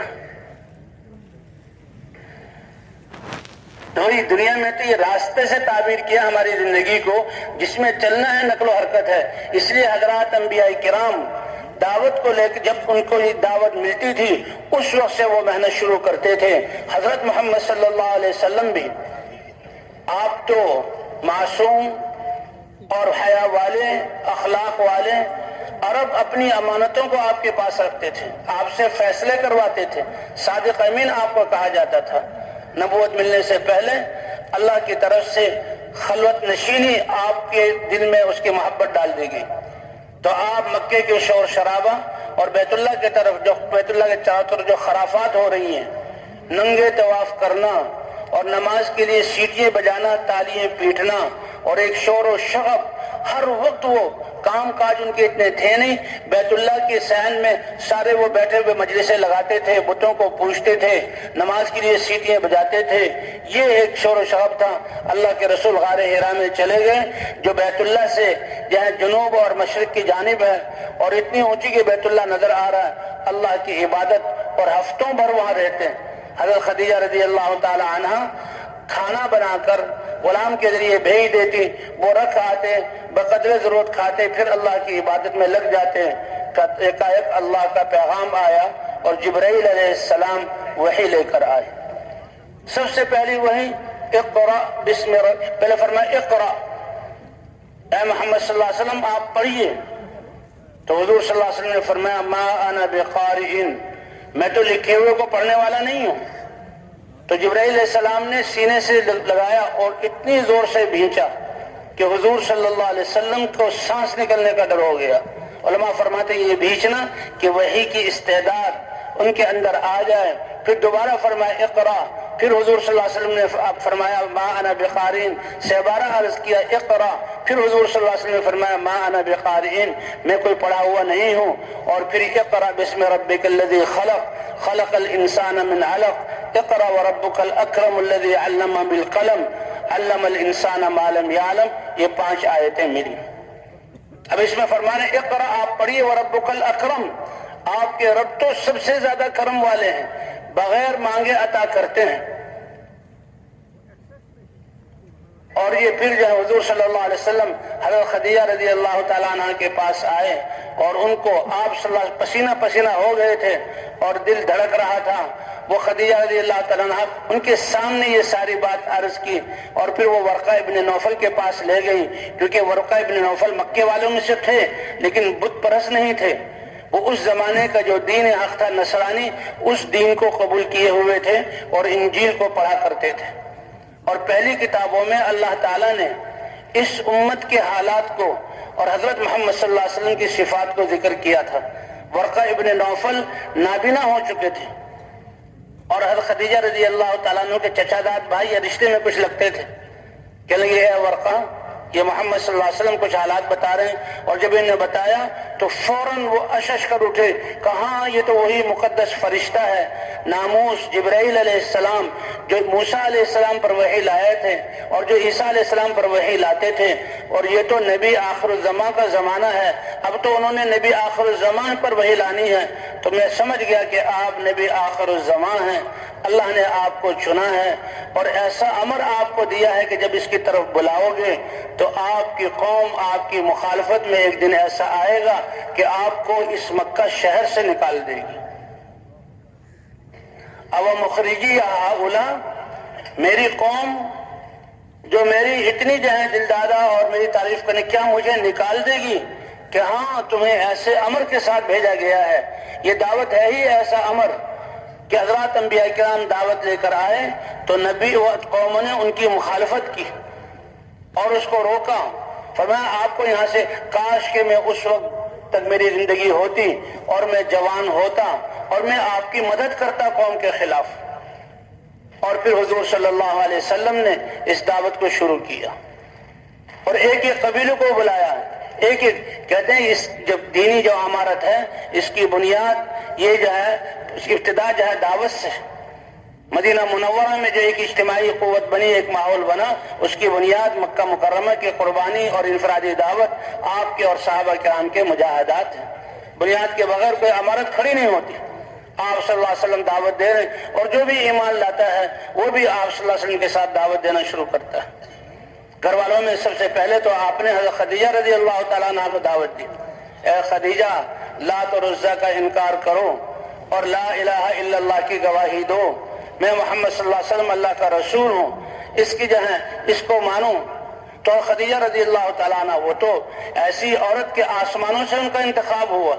اور اللہ کے رسول صلی اللہ علیہ وسلم کی صحبت اور بیوی بننے کے لیے، بچوں کی ماں کے لیے اللہ کی طرف سے انتخاب ہوا. بڑی سمجھدار، فوراً کہا اے اللہ کے رسول، آپ اپنے گھر والوں میں اس دعوت کی ابتدا مجھ سے کر رہے ہیں تو میں سب سے پہلے اس دعوت کو قبول کرتی ہوں اور اشہد ان لا الہ الا اللہ واشہد ان محمد رسول اللہ. دعوت کو قبول کرتے ہی اب ان کی فکر، علماء فرماتے ہیں کہ پہلے تجارت اور تجارت کے ذریعے سے جو ہے نفع کا آنا اور چیز جو گھر میں نعمتوں کی ریل پیل اور اچھا گھر جو گزارا ہو رہا تھا، لیکن اس کے بعد تو ساری فکر حضرت محمد صلی اللہ علیہ وسلم کی نصرت، آپ کے دین کی مدد اور ایمان والوں پر خرچ کرنا. کمائی کے سارے رستے موقوف ہو گئے اور خرچ کے بہت سارے رستے کھل گئے. ہوتے ہوتے اس عظیم گھر پر دروئے زمین کے وہ وقت بھی آیا کہ فاقے کی نوبت آ گئی. اب خدیجہ رضی اللہ عنہ خرچ کر رہی ہیں تو حضور صلی اللہ علیہ وسلم اپنے گھر سے خدیجہ کے گھر سے بیت اللہ کی طرف جا رہے ہیں اور بھوک کی حالت میں ہیں. جبرائیل علیہ السلام آئے اور اللہ کے رسول صلی اللہ علیہ وسلم سے عرض کیا کہ آج آپ کے رب اللہ نے آپ کی بیوی خدیجہ کو سلام بھیجا ہے. تو وہ اس طرح سارے ساتھ جو بھی ایمان، مرد ہو یا عورت، جو بھی ایمان والے وہ دعوت میں لگتے تھے. اللہ نے اس امت کو دعوت کے لیے چنا اور پہلے ہی دن سے یہ دعوت اس امت کو ملی. اور پھر اس کے بعد اللہ تعالیٰ نے نماز عطا فرمائی. یہ نماز کہتے ہیں باقی احکام دنیا میں اترے، نماز کے لیے اللہ تعالیٰ نے یہ تو آپ صلی اللہ علیہ وسلم کو معراج میں لے جایا گیا. آپ صلی اللہ علیہ وسلم سوئے ہوئے تھے، فرشتے آئے، آپ کو اٹھایا اور بیت اللہ لے گئے. وہاں آپ کے سینے کو چاک کیا گیا اور دل کو دھویا گیا آب زمزم سے اور پھر دل کو جوڑا گیا. ایک آپ کا شق صدر کا واقعہ جب آپ حضرت حلیمہ دائی حضرت حلیمہ رضی اللہ تعالیٰ عنہ کے ساتھ تھے اور 3.5 سال 4 سال عمر تھی، اس وقت بھی آپ کے سینے کو چاک کیا گیا. اور اس کے بارے میں صحابہ روایت کرتے ہیں کہ آپ بچوں کے ساتھ، اب 4 سال کی عمر ہے، بچوں کے ساتھ کھیل رہے تھے تو فرشتے آ گئے اور آپ کو ایک طرف کیا، لٹایا اور ہاتھ کے اشارے سے آپ کے سینے کو چاک کیا جیسے اپریشن کیا جاتا ہے. اور وہاں جو ایک دوتھا تھا گوشت کا، اس کو نکال کر پھینکا کہ یہ انسان کے جسم میں وہ حصہ ہے کہ شیطان اس کے ذریعے سے انسان میں تصرف کرتا ہے. اللہ نے اپنے نبی کو اس سے پاک کر دیا اور فرشتے نے پھر جہاں سینے کو جوڑا اور جیسے سیتے ہیں ایسا اشارہ کیا. حضرت انس غالباً رضی اللہ عنہ فرماتے یا بزرگ کہ وہ آپریشن کے نشان اور سینے کے نشان حضور صلی اللہ علیہ وسلم کے سینے مبارک پر ہلکے سے موجود تھے اور دیکھے جا سکتے تھے. اور وہ جو بچے کھیل رہے تھے انہوں نے دیکھا کہ بھئی اس بچے کو تو سینہ، وہ آئے حلیمہ کے پاس، اے حلیمہ تمہارے بیٹے محمد، اس وقت تو بچے تھے صلی اللہ علیہ وسلم، ان کا تو سینہ چاک کیا گیا اور ایسے آئے تھے اور انہیں بھی نشان دیکھے وہ گھبرا گئی اور حضور صلی اللہ علیہ وسلم کو لیا اور جو ہے مکہ مکرمہ ان کی والدہ کے حوالے کر دیا کہ کہیں ایسا نہ ہو کہ اس بچے کے ساتھ کوئی اور حادثہ پیش آ جائے. حالانکہ آپ صلی اللہ علیہ وسلم کی خیرات اور برکات فرماتے ہیں کہ جب اس بچے کو لینے کے لیے ہم مدینہ گئے، مکہ گئے، ایک دستور تھا کہ میری سواری بہت کمزور تھی، میرے ساتھ اور عورتیں بھی تھیں کہ دیہاتوں میں فقر و فاقے کی نوبت، بچوں کو لے آتے تھے، دودھ پلاتے تھے، آب و ہوا صاف ہے، عورتوں کی صحت اچھی ہے تو بچے لے آتے تھے، ان سے جو پیسے ملتے تھے ان سے گزر اوقات ہوتا تھا. میری سواری کی یہ حالت تھی کہ میری سواری کمزوری کی وجہ سے بہت ڈھیلی، اور فقر و فاقے کی وجہ سے میرا بچہ جو گود میں تھا کہ جس کی وجہ سے سینے میں دودھ آتا تھا وہ بھی راتوں کو بھوک کی وجہ سے روتا تھا،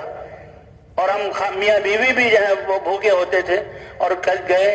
اور مدینے میں گئے تو پہلے اس گھر سے گزر ہوا ہے آمنہ، ان کے ہاتھ میں بچہ ہے، پتہ لگا کہ یہ تو یتیم ہے، باپ کا سایہ موجود نہیں ہے، تو کہنے لے میاں بیوی شوہر سے بات کی، یتیم بچہ ہے کیا ہمیں ملے گا، ہم پہلے فقر و فاقے میں ہیں، لیکن آسمانوں پر تو یہ سعادت حضرت حلیمہ کے حصے میں لکھی جا چکی تھی۔ تمام عورتوں کو سرداروں کے بچے مل گئے اور وہ بڑی خوش اور اپنے آپ کو خوش نصیب شمار کر رہی، اس جوڑے کو کوئی بچہ نہیں ملا۔ آخر مشورہ کیا خالی ہاتھ جانے سے بہتر ہے کہ اس بچے کو لے لیا جائے۔ فرماتی ہے مجھے کیا پتا تھا کہ یہ کائنات کا سب سے عظیم سرمایہ اور دولت اللہ نے ہماری گود میں دی ہے، اس بچے کو لیا۔ فرماتی ہے اس بچے کو ہاتھ میں لیتے ہی میں نے محسوس کیا کہ میرا سینہ دودھ سے بھر گیا ہے، اور میرا وہ بچہ جو دودھ بھوک پیاس کی وجہ سے روتا تھا وہ پہلی دفعہ سیراب ہوا، سیر ہو گیا، اس سے جہاں سیر ہو گیا دودھ سے، اور وہ سویا۔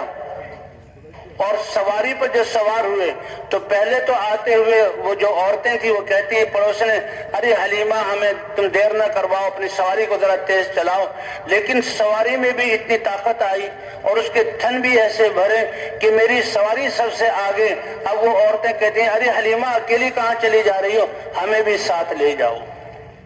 اور کہا اس بچے کی بچپن سے ایسی برکتیں کہ جہاں حلیمہ سعدیہ رضی اللہ تعالی عنہ بعد میں مسلمان ہو گئی تھی اور حضور صلی اللہ علیہ وسلم کی رضائی والدہ ہیں، 4 سال تربیت کی، جہاں ان کے جانور چرتے تھے تو اونٹنیاں اور بکریاں ان کے کوہ دودھ سے بھرے ہوئے اور جسم فربا واپس لوٹتے تھے، تو اور سردار عورتیں اپنے چرواہوں یا اپنے بچوں کو کہا کرتی تھی کہ تم بھی اپنی بکریوں کو اس جگہ چرایا کرو جہاں حلیمہ کا بیٹا اپنی بکریوں کو چراتا ہے۔ وہ تو اس کے چرانے کی وجہ نہیں تھی، تو حضرت محمد صلی اللہ علیہ وسلم کے خیرات اور برکات تھی جو اللہ نے آپ کی نبوت سے پہلے دنیا میں ظاہر کی۔ تو اسی طرح اب لیلۃ الاسراء کے موقع پر آپ کے سینے کو چاک کیا گیا، براق سواری لائی گئی اور بیت اللہ سے بیت المقدس اور بیت المقدس سے آسمانوں پر، پہلے آسمان پر آدم علیہ السلام سے ملاقات ہوئی، ادریس علیہ السلام سے ملاقات ہوئی، اور عیسیٰ علیہ السلام سے ملاقات ہوئی، ہارون علیہ السلام سے، زکریا علیہ السلام سے ملاقات ہوئی، موسیٰ علیہ السلام، آخر میں ابراہیم علیہ السلام سے، اور اللہ کے دربار میں پہنچے اور جنت و دوزخ کی سیر کرائی گئی۔ اور اس امت کے لیے اللہ نے اپنے دربار سے اس امت کے لیے 50 نمازیں عطا کی کہ انسانیت کو عبادت کے لیے پیدا کیا گیا، اور اس امت کے لیے تو 50 نمازیں، اب 24 گھنٹوں میں 50 نمازیں، پھر تو یہ امت نمازوں ہی میں لگی رہتی۔ اور وہاں اللہ نے فرما دیا کہ تم تو عبادت میں لگو، رزق دینے والی ذات کون سی ہے؟ اللہ کی ہے۔ وما خلقت الجن والانس الا ليعبدون ما اريد منهم من رزق وما اريد ان يطعمون ان اللہ هو الرزاق ذو القوة المتین، رزق دینے والی ذات اللہ کی ہے۔ حضرت موسیٰ علیہ السلام کے پاس سے گزر ہوا، موسیٰ علیہ السلام نے کہا کم کرواؤ، میں امت کو آزما چکا ہوں، اتنے معجزات اور اتنی اللہ کی قدرت کو دیکھ کر پھر بھی یہ امتیں جو ہیں کیسے بے روی کا شکار ہو جاتی ہیں، کم کرواؤ۔ تو اللہ کے دربار میں حاضر ہوئے، ایک چکر پر، ایک دفعہ واپس جانے پر 5 نمازیں کم ہوئی، پھر دوبارہ عرض کیا، دوبارہ 9 مرتبہ گئے، 45 نمازیں کم ہو گئی، اور حضور صلی اللہ علیہ وسلم 5 نمازیں لے کر اب دنیا کی طرف تشریف لانے لگے۔ موسیٰ علیہ السلام نے کہا اور کم کرواؤ، تو حضور صلی اللہ علیہ وسلم نے فرمایا اب تو مجھے شرم آتی ہے کہ 5 میں سے بھی کم کروا لوں، میری امت 5 نمازیں بھی نہ پڑھ سکے، 5 نمازیں تو پڑھے گی، لے کر چلے۔ اللہ کی طرف سے ندا آئی، اے محمد صلی اللہ علیہ وسلم 5 نمازیں لے کر جا رہے ہو، جو 5 نمازیں پڑھے گا میں ثواب 50 نمازوں کے برابر عطا کروں گا۔ فرمایا جو ان میں سے ایک نیکی کی نیت، اسی حدیث میں یہ ہے، جو ایک نیکی کی نیت کر لے گا اور ابھی نیکی کی نہیں، نیت کرنے پر بھی اللہ تعالیٰ ایک نیکی عطا فرما دیں گے۔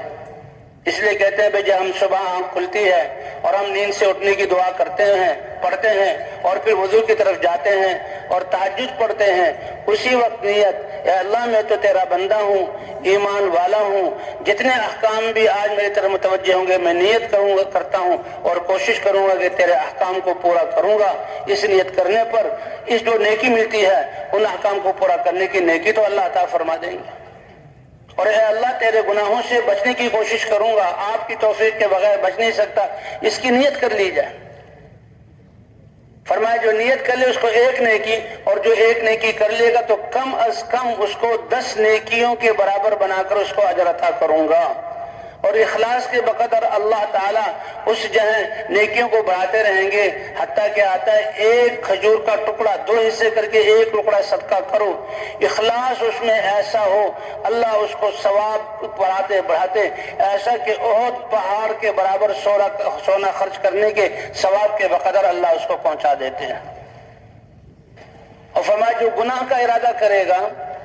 اور گناہ کر لے گا تو گناہ ایک ہی لکھا جائے گا، اور اگر گناہ کیا اور معافی مانگ لی تو اللہ اس گناہ کو معاف فرما دیں گے۔ بلکہ ایک روایت میں تو آتا ہے کہ جو آدمی گناہ کا ارادہ کرے اور پھر اس کو اللہ کا خوف کہ یہ اللہ کی نافرمانی ہے، میں تو اپنے رب سے ڈرتا ہوں، اور اللہ کے ڈر کی وجہ سے یہ جو ہے گناہ چھوڑ دے تو اس پر بھی اس کے لیے ایک نیکی لکھی جاتی ہے۔ تو بھئی کامیابی کا سرمایہ اللہ نے سب انسانوں کو برابر دیا، وہ اس کے دل کا یقین ہے اور جسم سے نکلنے والے اعمال ہیں، اور ہر وقت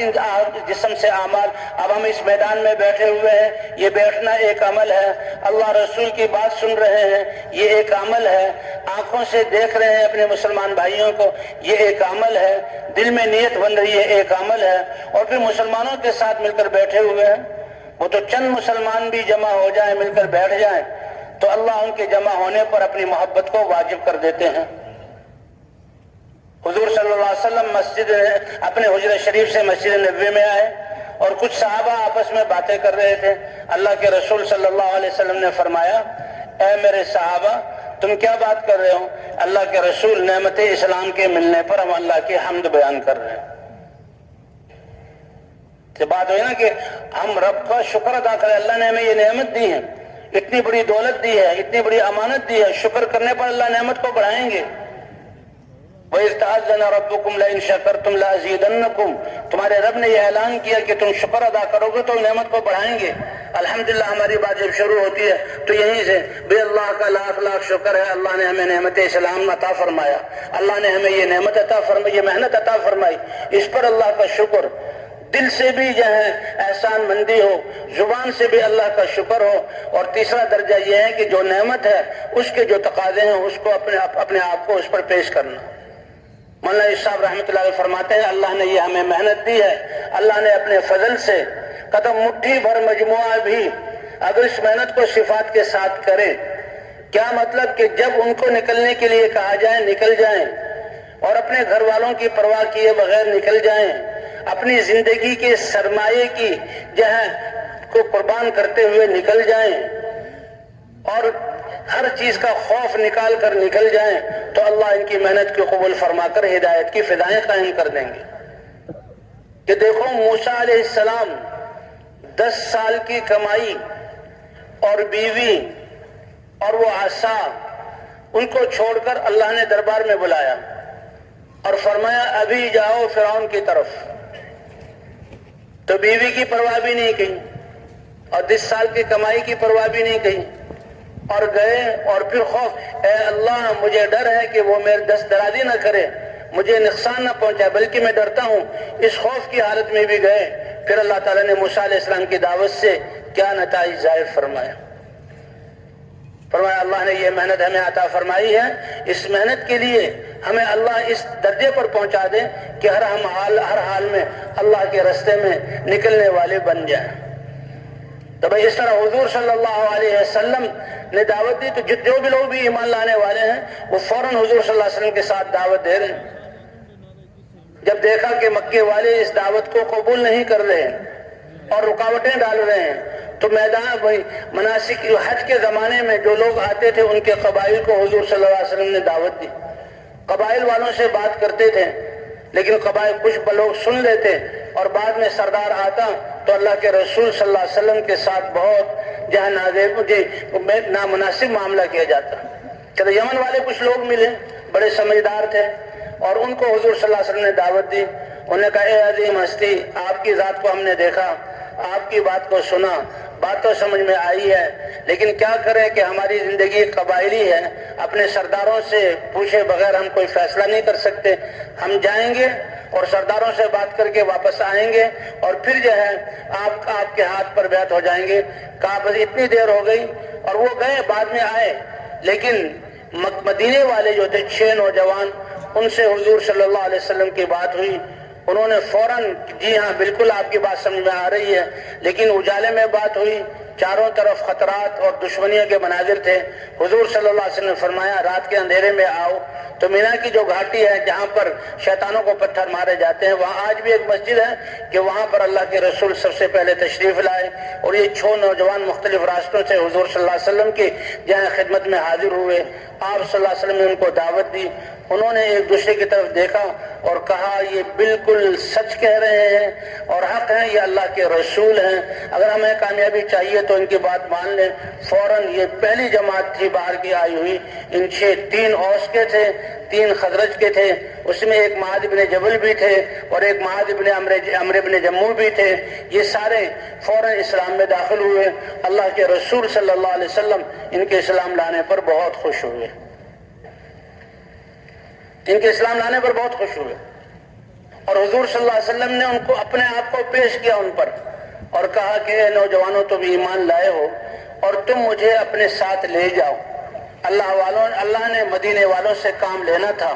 اور یہ ان کی سعادت تھی کہ دعوت سن کر اور بات سمجھ میں آنے کے بعد دیر نہیں کی، فوراً دین قبول کر لیا. اللہ نے ان کو ایسی سمجھ عطا فرمائی.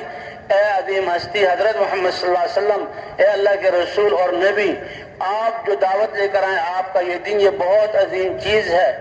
ہم اوس و خزرج آپس میں ہمارے ہاں خون ریزی ہو رہی ہے، ظلم برپا ہے، لڑائیاں ہو رہی ہیں. اس حال میں آپ کو لے جانا یہ بالکل مناسب نہیں ہے. ہم آپ کی اس دعوت کو لے کر جاتے ہیں. تو یہ 6 نوجوان دعوت لے کر مدینہ منورہ پہنچے. اب ان 6 مدینے والوں کے اس واقعات سے دعوت کی اہمیت اور اس کے نتیجے میں تبدیلی اس کا پتہ لگتا ہے کہ حضور تو مکے میں ہیں اللہ کے رسول ہوتے ہوئے، اور آپ مکے میں دعوت چلا رہے ہیں، لیکن مکے والوں کی طرف سے اس کی ناقدری. اللہ فرماتے الم تر الی الذین بدلوا نعمت اللہ کفرا واحلوا قومهم دار البوار. کیا دیکھا نہیں اللہ نے سب سے بڑا احسان مکے والوں پر کیا کہ اپنے محبوب اور رسولوں کے سردار کو ان میں بھیجا اور وہ دعوت ان کی طرف لے کر آئے، لیکن ان کی طرف سے ناقدری کا مظاہرہ ہوا. یہ سردار اور کافر لوگ خود بھی جمے رہے کفر پر اور اپنی قوم کو بھی کفر پر جہاں جما کر جہنم کا ٹھکانہ انہوں نے بنا لیا.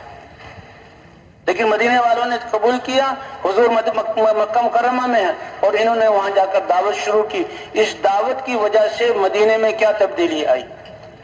کہ مدینے میں اسلام پھیلنا شروع ہوا اور مدینہ تیار ہو رہا ہے کہ اللہ کے رسول جب ان کی قوم مکے سے نکال دے گی تو یہ مدینہ وہ بستی ہے دعوت کو قبول کرنے سے ان میں وہ استعداد ہے. اللہ نے چن لیا اس کو کہ یہ میرے نبی کی ہجرت گاہ ہوگی. وہ تو امتی ہیں، دعوت دے رہے ہیں. اور جب دعوت اسلام پھیلنے لگا انہوں نے حضور صلی اللہ علیہ وسلم کی طرف پیغام بھیجا، اے اللہ کے رسول ہمیں کوئی اپنے صحابہ میں سے علم والا قرآن سکھانے والا بھیجیے. تو مصعب بن عمیر جن کو قرآن کا پڑھانے والا کہا جاتا تھا، صحابہ کرام کی یہ خاصیت تھی کہ ان کا علم اور ان کے عمل دونوں ایک جیسے تھے. جو ہی اللہ کا حکم اتنا 100% عمل کرنے والے، اللہ ہمیں بھی اس حد تک پہنچا دے. آج تعلیم کے حلقے اسی لیے لگائے جاتے ہیں کہ ہماری معلومات بہت زیادہ اور بہت کوشش کرتے ہیں کہ معلومات ہو جائیں، لیکن عمل میں ہم بہت پیچھے ہیں. ہماری معلومات معمولات بن جائیں. اصل مقصود یہ ہے، صحابہ کرام کا یہ خاصہ تھا کہ اللہ کا حکم اترتا تھا فوراً اس پر عمل کرتے ہیں. لن تنالوا البر حتى تنفقوا مما تحبون، کہ ہرگز تم کامل نیکی کو پا نہیں سکتے جب تک کہ جس چیز کو تم محبوب سمجھتے ہو اس کو اللہ کے راستے میں خرچ نہ کرو. اس آیت کے اترتے ہی کتنے صحابہ کے قصے آتے ہیں کہ انہوں نے اپنے گھر کے سارے ساز و سامان غلام اور باندیے اور باغات اور زمینوں کو دیکھا اور اپنے دل میں سوچا کہ ان میں سے سب سے زیادہ محبوب کون سی چیز ہے، اور اس کو اللہ کی راہ میں خرچ کر دیا۔ حضرت عبداللہ ابن عمر رضی اللہ عنہ کے بارے میں آتا ہے، بڑے عالم تھے، ان کے بہت شاگرد تھے، ان کے اسٹیبل میں بڑی اچھی سواری تھی۔ جب وہ سفر کا ارادہ کرتے تو ان کے شاگرد ان کے لیے بہترین اونٹنی یا بہترین گھوڑا ان کے لیے جو آرام دہ بھی ہو، سبک رفتار بھی ہو، تیز رفتار بھی ہو، وہ ان کے لیے چھانٹتے، وہ اس پر بیٹھ جاتے اور اس پر وہ چل پڑتے اور اس کی سواری پسند آ جاتی، بہت آرام دہ ہے، فوراً کہتے روکو اور اس کو بٹھا لیتے اور اتر کر کہتے اس کو اللہ کے راستے میں صدقہ کر دو، آخرت میں میں اس کا زیادہ محتاج ہوں بنسبت یہاں کے۔ وہ کہتے ہیں کہ اگر آپ سواری ہی کوئی صدقہ کرنا چاہتے ہیں تو پیسوں سے لے کر ایسی سواری کا نہیں یہ مجھے پسند آ گئی ہے، یہ میں اس کا آخرت میں زیادہ محتاج ہوں۔ تو جب یہ آیت نازل ہوئی تو بیروحا ایک باغ تھا جو مسجد نبی کے سامنے، اب تو مسجد نبی کے اندر وہ باغ آ گیا، اور اس میں سایہ دار کھجوروں کے درخت اور اس میں میٹھے پانی کا چشمہ، اللہ کے رسول صلی اللہ علیہ وسلم بھی اس میں تشریف لاتے تھے، وضو کرتے تھے، اس کا پانی پیتے تھے، وہاں بیٹھتے تھے اور مسجد نبی کے بالکل سامنے۔ اور جب یہ آیت نازل ہوئی تو وہ اپنا باغ لے کر حضور صلی اللہ علیہ وسلم کی خدمت میں حاضر ہو گئے۔ اے اللہ کے رسول، میری جو ہے چیزوں میں سے سب سے زیادہ محبوب مجھے یہ ہے، اس لیے میں اس کو صدقہ کرتا ہوں۔ اللہ کے رسول نے ان سے لے کر انہی کے رشتہ داروں میں خرچ کر دیا۔ تو اللہ تعالیٰ ہمیں بھی اس حد تک پہنچا دے۔ تو مصعب ابن عمیر یہ قرآن کے پڑھنے والے، قرآن کے پڑھانے والے استاد شمار ہوتے تھے، یہ قرآن کو پڑھانے والے بھی ہیں اور داعی بھی ہیں۔ ان کو بھیجا گیا اور 1 سال کے لیے حضور صلی اللہ علیہ وسلم نے بھیجا، اور پھر یہ دعوت بھی دیتے تھے اور قرآن سکھاتے بھی تھے، اور دعوت چل رہی ہے۔ دوسرے سال حضور صلی اللہ علیہ وسلم کی خدمت میں 12 صحابہ مدینہ والے آئے جو مسلمان ہو چکے تھے، اور حضور صلی اللہ علیہ وسلم کی خدمت میں آ کر ہاتھ پر بیعت ہوئی۔ اور اس کے بعد بھی تیسرے سال 72، ایک تو اسلام پر بیعت لی جاتی تھی، اور ایک اسی طرح جو ہے جہاد پر بیعت لی جاتی تھی، اور ایک اسی طرح کی بھی اللہ کے احکام کی پابندی کرنی ہے، اس پر جو ہے بیعت لی جاتی ہے۔ اے نبی، آپ عورتوں سے بیعت لیں، اور پھر اس میں جو احکام کا ذکر ہے قرآن پاک میں، اس پر آپ نے بیعت لی۔ تو بہرحال تیسرے سال جب 72 تو صحابہ کرام نے پیغام بھیجا مدینے والوں نے، اے اللہ کے رسول، اب مدینے میں کوئی گھر ایسا نہیں رہا کہ جس میں اسلام داخل نہ ہو چکا ہو، اب میدان تیار ہو گیا، آپ تشریف لائیں۔ ان کے اس کہنے پر پھر اللہ کی طرف سے یہ حکم اترا کہ اے نبی، ہجرت فرض کر دی گئی، آپ مکے جیسے شہر کو چھوڑ کر آپ مدینہ منورہ تشریف لے آئیں۔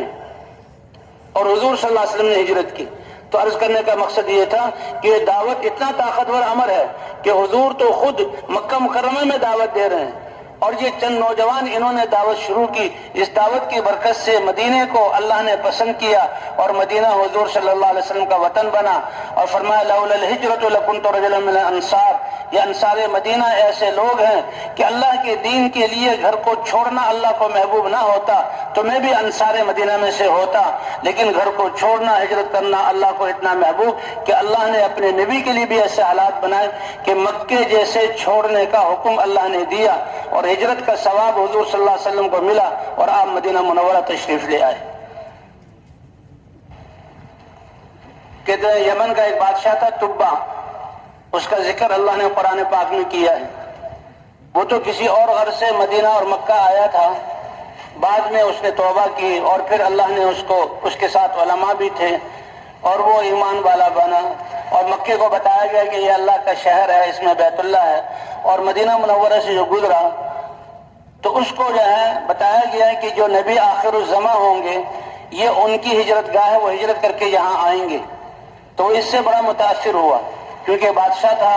اور اس کے خواص اور علماء اس کے ساتھ تھے۔ انہوں نے کہا اچھا وہ نبی آخر الزماں، ان کی صفات، اور زبور میں بتایا گیا کہ یہ ان کی صفات ہیں،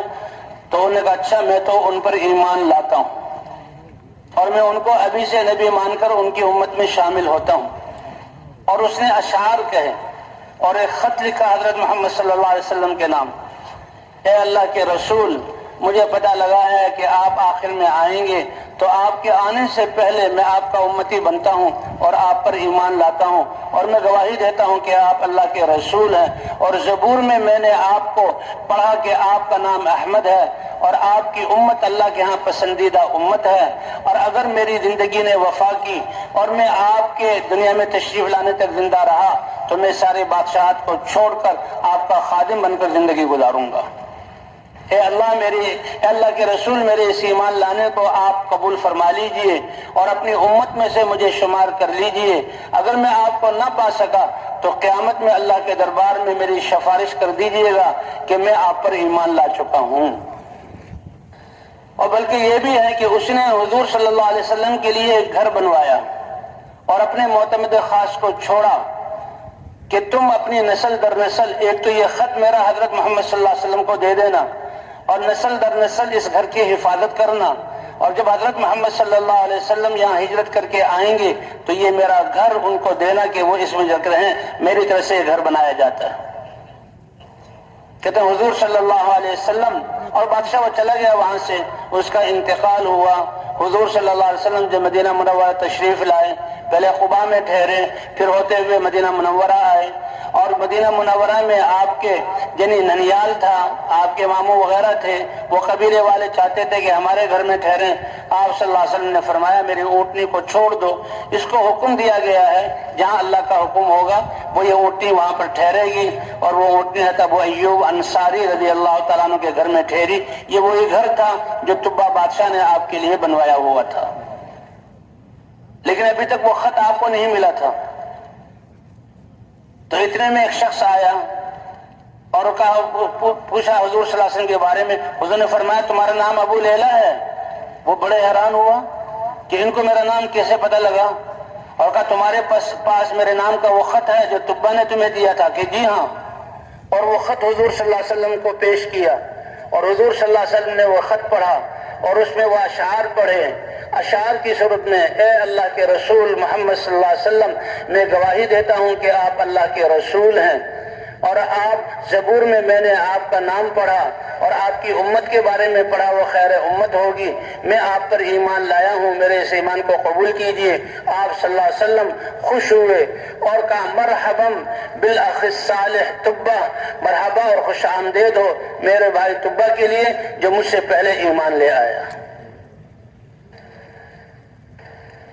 تو بھی ایسے اللہ کے دین کی مدد کر، تو ان صحابہ کے نصرت کی وجہ سے اللہ نے اس مدینہ منورہ کو حضور صلی اللہ علیہ وسلم کی ہجرت گاہ بنایا، اور آپ نے 10 سال یہاں گزارے، اور پھر یہ فرمایا کہ میرا جینا اور مرنا یہ تو جہاں مدینے والوں کے ساتھ ہے۔ اور مدینے والوں کے لیے حضور صلی اللہ علیہ وسلم نے کتنی دعائیں کی، اور مدینہ منورہ میں جا کر ایک ماحول بنا،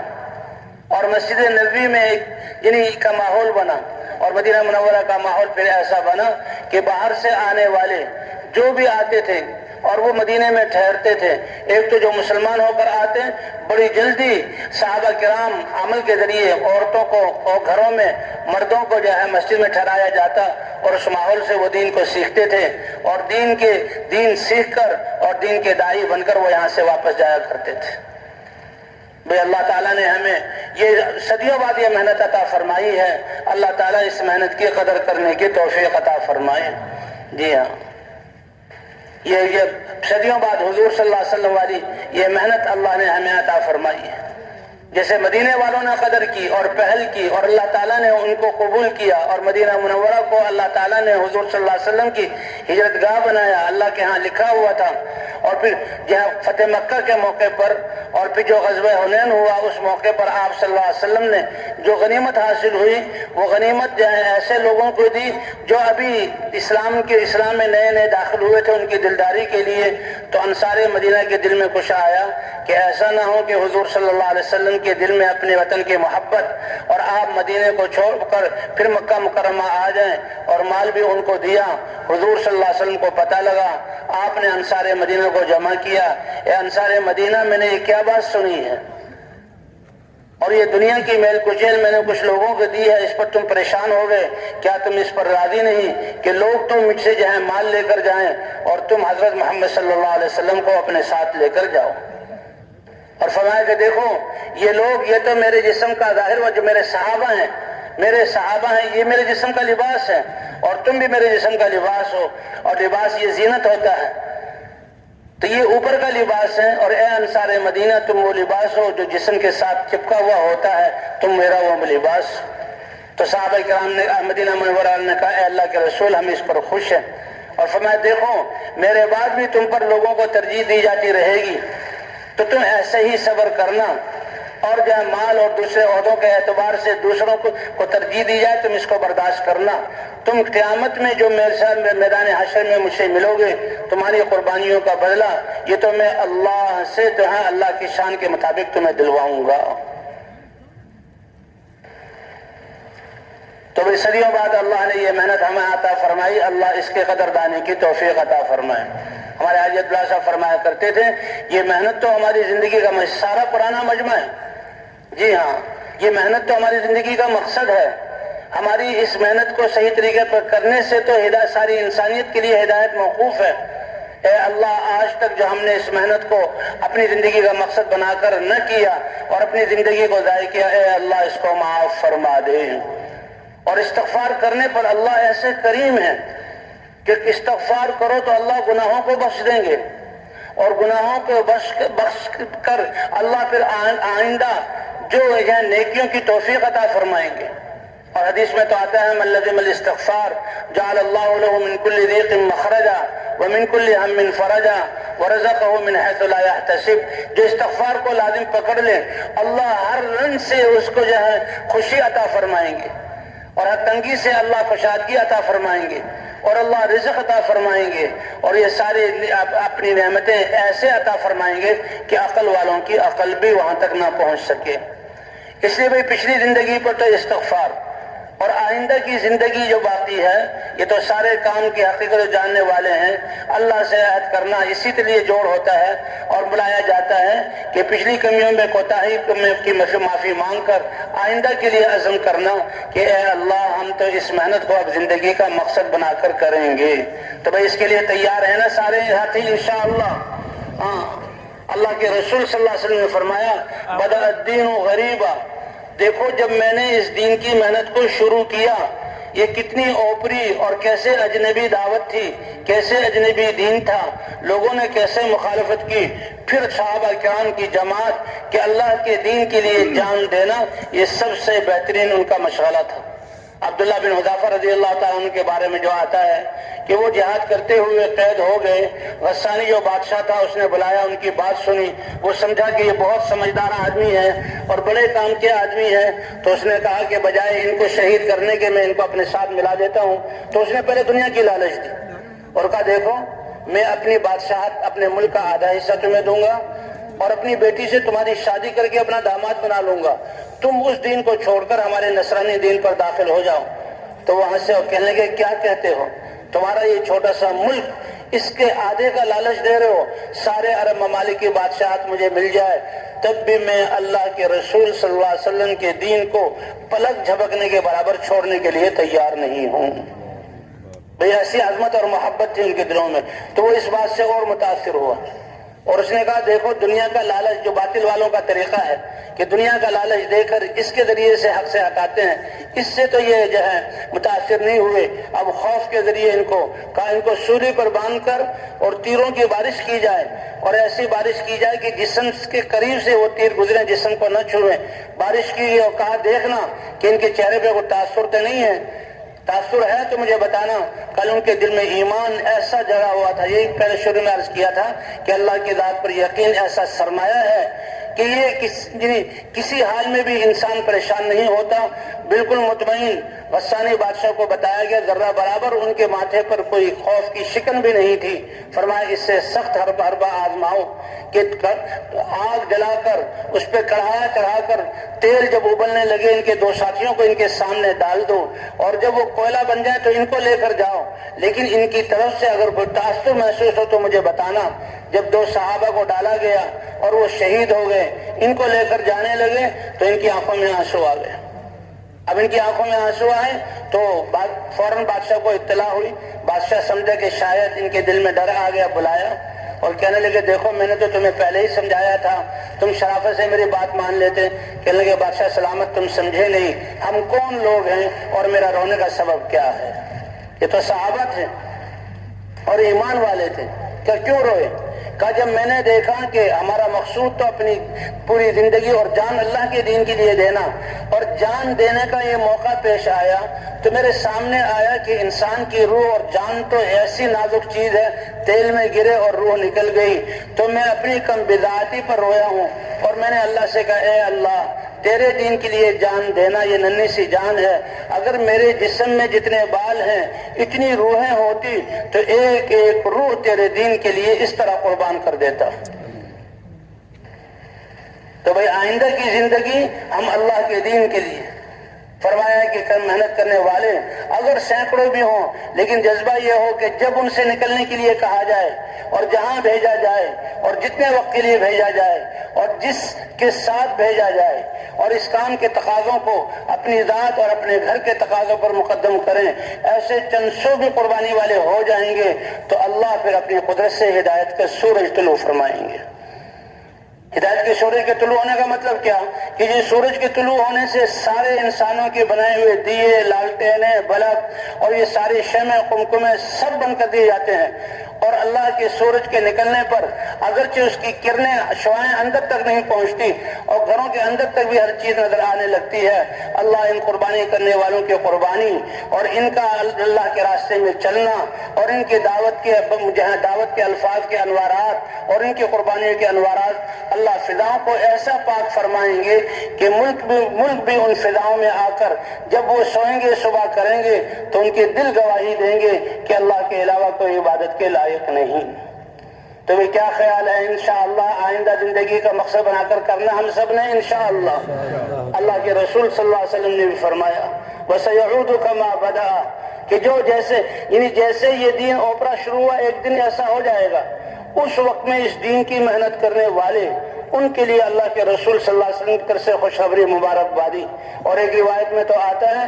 طوبیٰ لمن رآنی وآمن بی، خوشخبری اور مبارکبادی اس شخص کے لیے جس نے مجھے دیکھا اور مجھ پر ایمان لایا۔ اور ایک روایت میں 7 مرتبہ توبہ ثم توبہ ثم توبہ 7 مرتبہ فرمایا کہ جس نے مجھے دیکھا نہیں اور وہ مجھ پر ایمان لایا اس کے لیے 7 دفعہ یہ مبارکبادی۔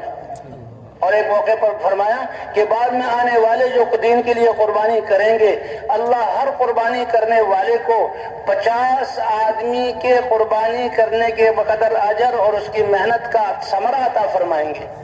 صحابہ کرام نے عرض کیا اے اللہ کے رسول 50 انہی لوگوں میں سے کہ ایک آدمی کو ان میں سے 50 کی قربانی کے بقدر اس کی محنت کا اثر اور ثمرہ مرتب ہوگا، یا ہم میں سے؟ حضور صلی اللہ علیہ وسلم نے فرمایا اے میرے صحابہ تم میں سے 50 آدمیوں کی قربانی کے بقدر ایک آدمی کی قربانی پر اللہ ثمرات کو مرتب فرمائیں گے۔ تو اس لیے پچھلی کوتاہی پر استغفار اور امت کے لیے معافی مانگنا اور آئندہ کے لیے اپنی نسلوں اور پوری انسانیت کے لیے کہ یہ محنت ایسی ہے، سارے مسلمانوں کی ہمدردی اور خیرخواہی اور محبت ہمارے دل میں، مسلمانوں کی محبت کہ ہر کلمہ گو مرد اور عورت، بچہ اور بوڑھا اور جوان سارے کے سارے اس محنت کو مقصد بنا کر کرنے والے بن جائیں، اور پوری انسانیت کے بارے میں شفقت اور ہماری ہمدردی ہو کہ اللہ ان کو کفر سے اور شرک سے اور نافرمانی والی زندگی سے بچا کر، اللہ ہدایت دے کر جہنم سے بچا کر جنت میں داخل جانے والا ان کو بنا دے۔ یہ ہماری نیتیں ہوں گی تو اس سے ہماری محنت کا اثر جو ہے پورے عالم پر پڑے گا۔ تو اس کے لیے الحمدللہ سب ساتھیوں نے ارادہ ظاہر کیا کہ ہم اس محنت کو مقصد بنا کر کریں گے، جو کوتاہی اس معافی مانگیں گے۔ تو سب سے پہلی بات تو یہ ہے کہ 4 مہینے والا جو ہے مجمع ہے تو قربانیوں کو آگے بڑھانا۔ ایسے ساتھی جو یہ کہتے ہیں کہ ہر سال ہم 4 ماہ لگائیں گے، 4 ماہ نقل و حرکت میں اور 8 ماہ اپنے علاقوں میں مقام پر محنت کرنا، ایسے ساتھی کھڑے ہو گئے، ایسے ساتھی کھڑے ہو گئے، ایسے ساتھی کھڑے ہو ماشاءاللہ، ایسے ساتھی کھڑے ہو بھائی۔ یہ پرانوں کا مجمع ہے، قربانی کرنے والا مجمع ہے، اور ماشاءاللہ اللہ نے کیسا فضل فرمایا، رات کو ٹھنڈی ہوائیں اور بارش، اللہ نے سورج نکال دیا، اللہ بڑے کریم اور مہربان ہے۔ یہ بھائی ہم تو کمزور لوگ ہیں، تو بھائی 4 ماہ ہر سال اللہ کے راستے میں بھائی سب پورا ہی مجمع کھڑا ہے، یہ تو اللہ کو دکھانا ہے۔ اللہ جو ہے فخر فرماتے ہیں تو اسی لیے بھائی ان میں سے وہ ساتھی ہاتھ کھڑا کریں کہ انشاءاللہ 7 ماہ اور سال بیرون کے لیے ہم اپنی جماعتیں بنائیں گے اور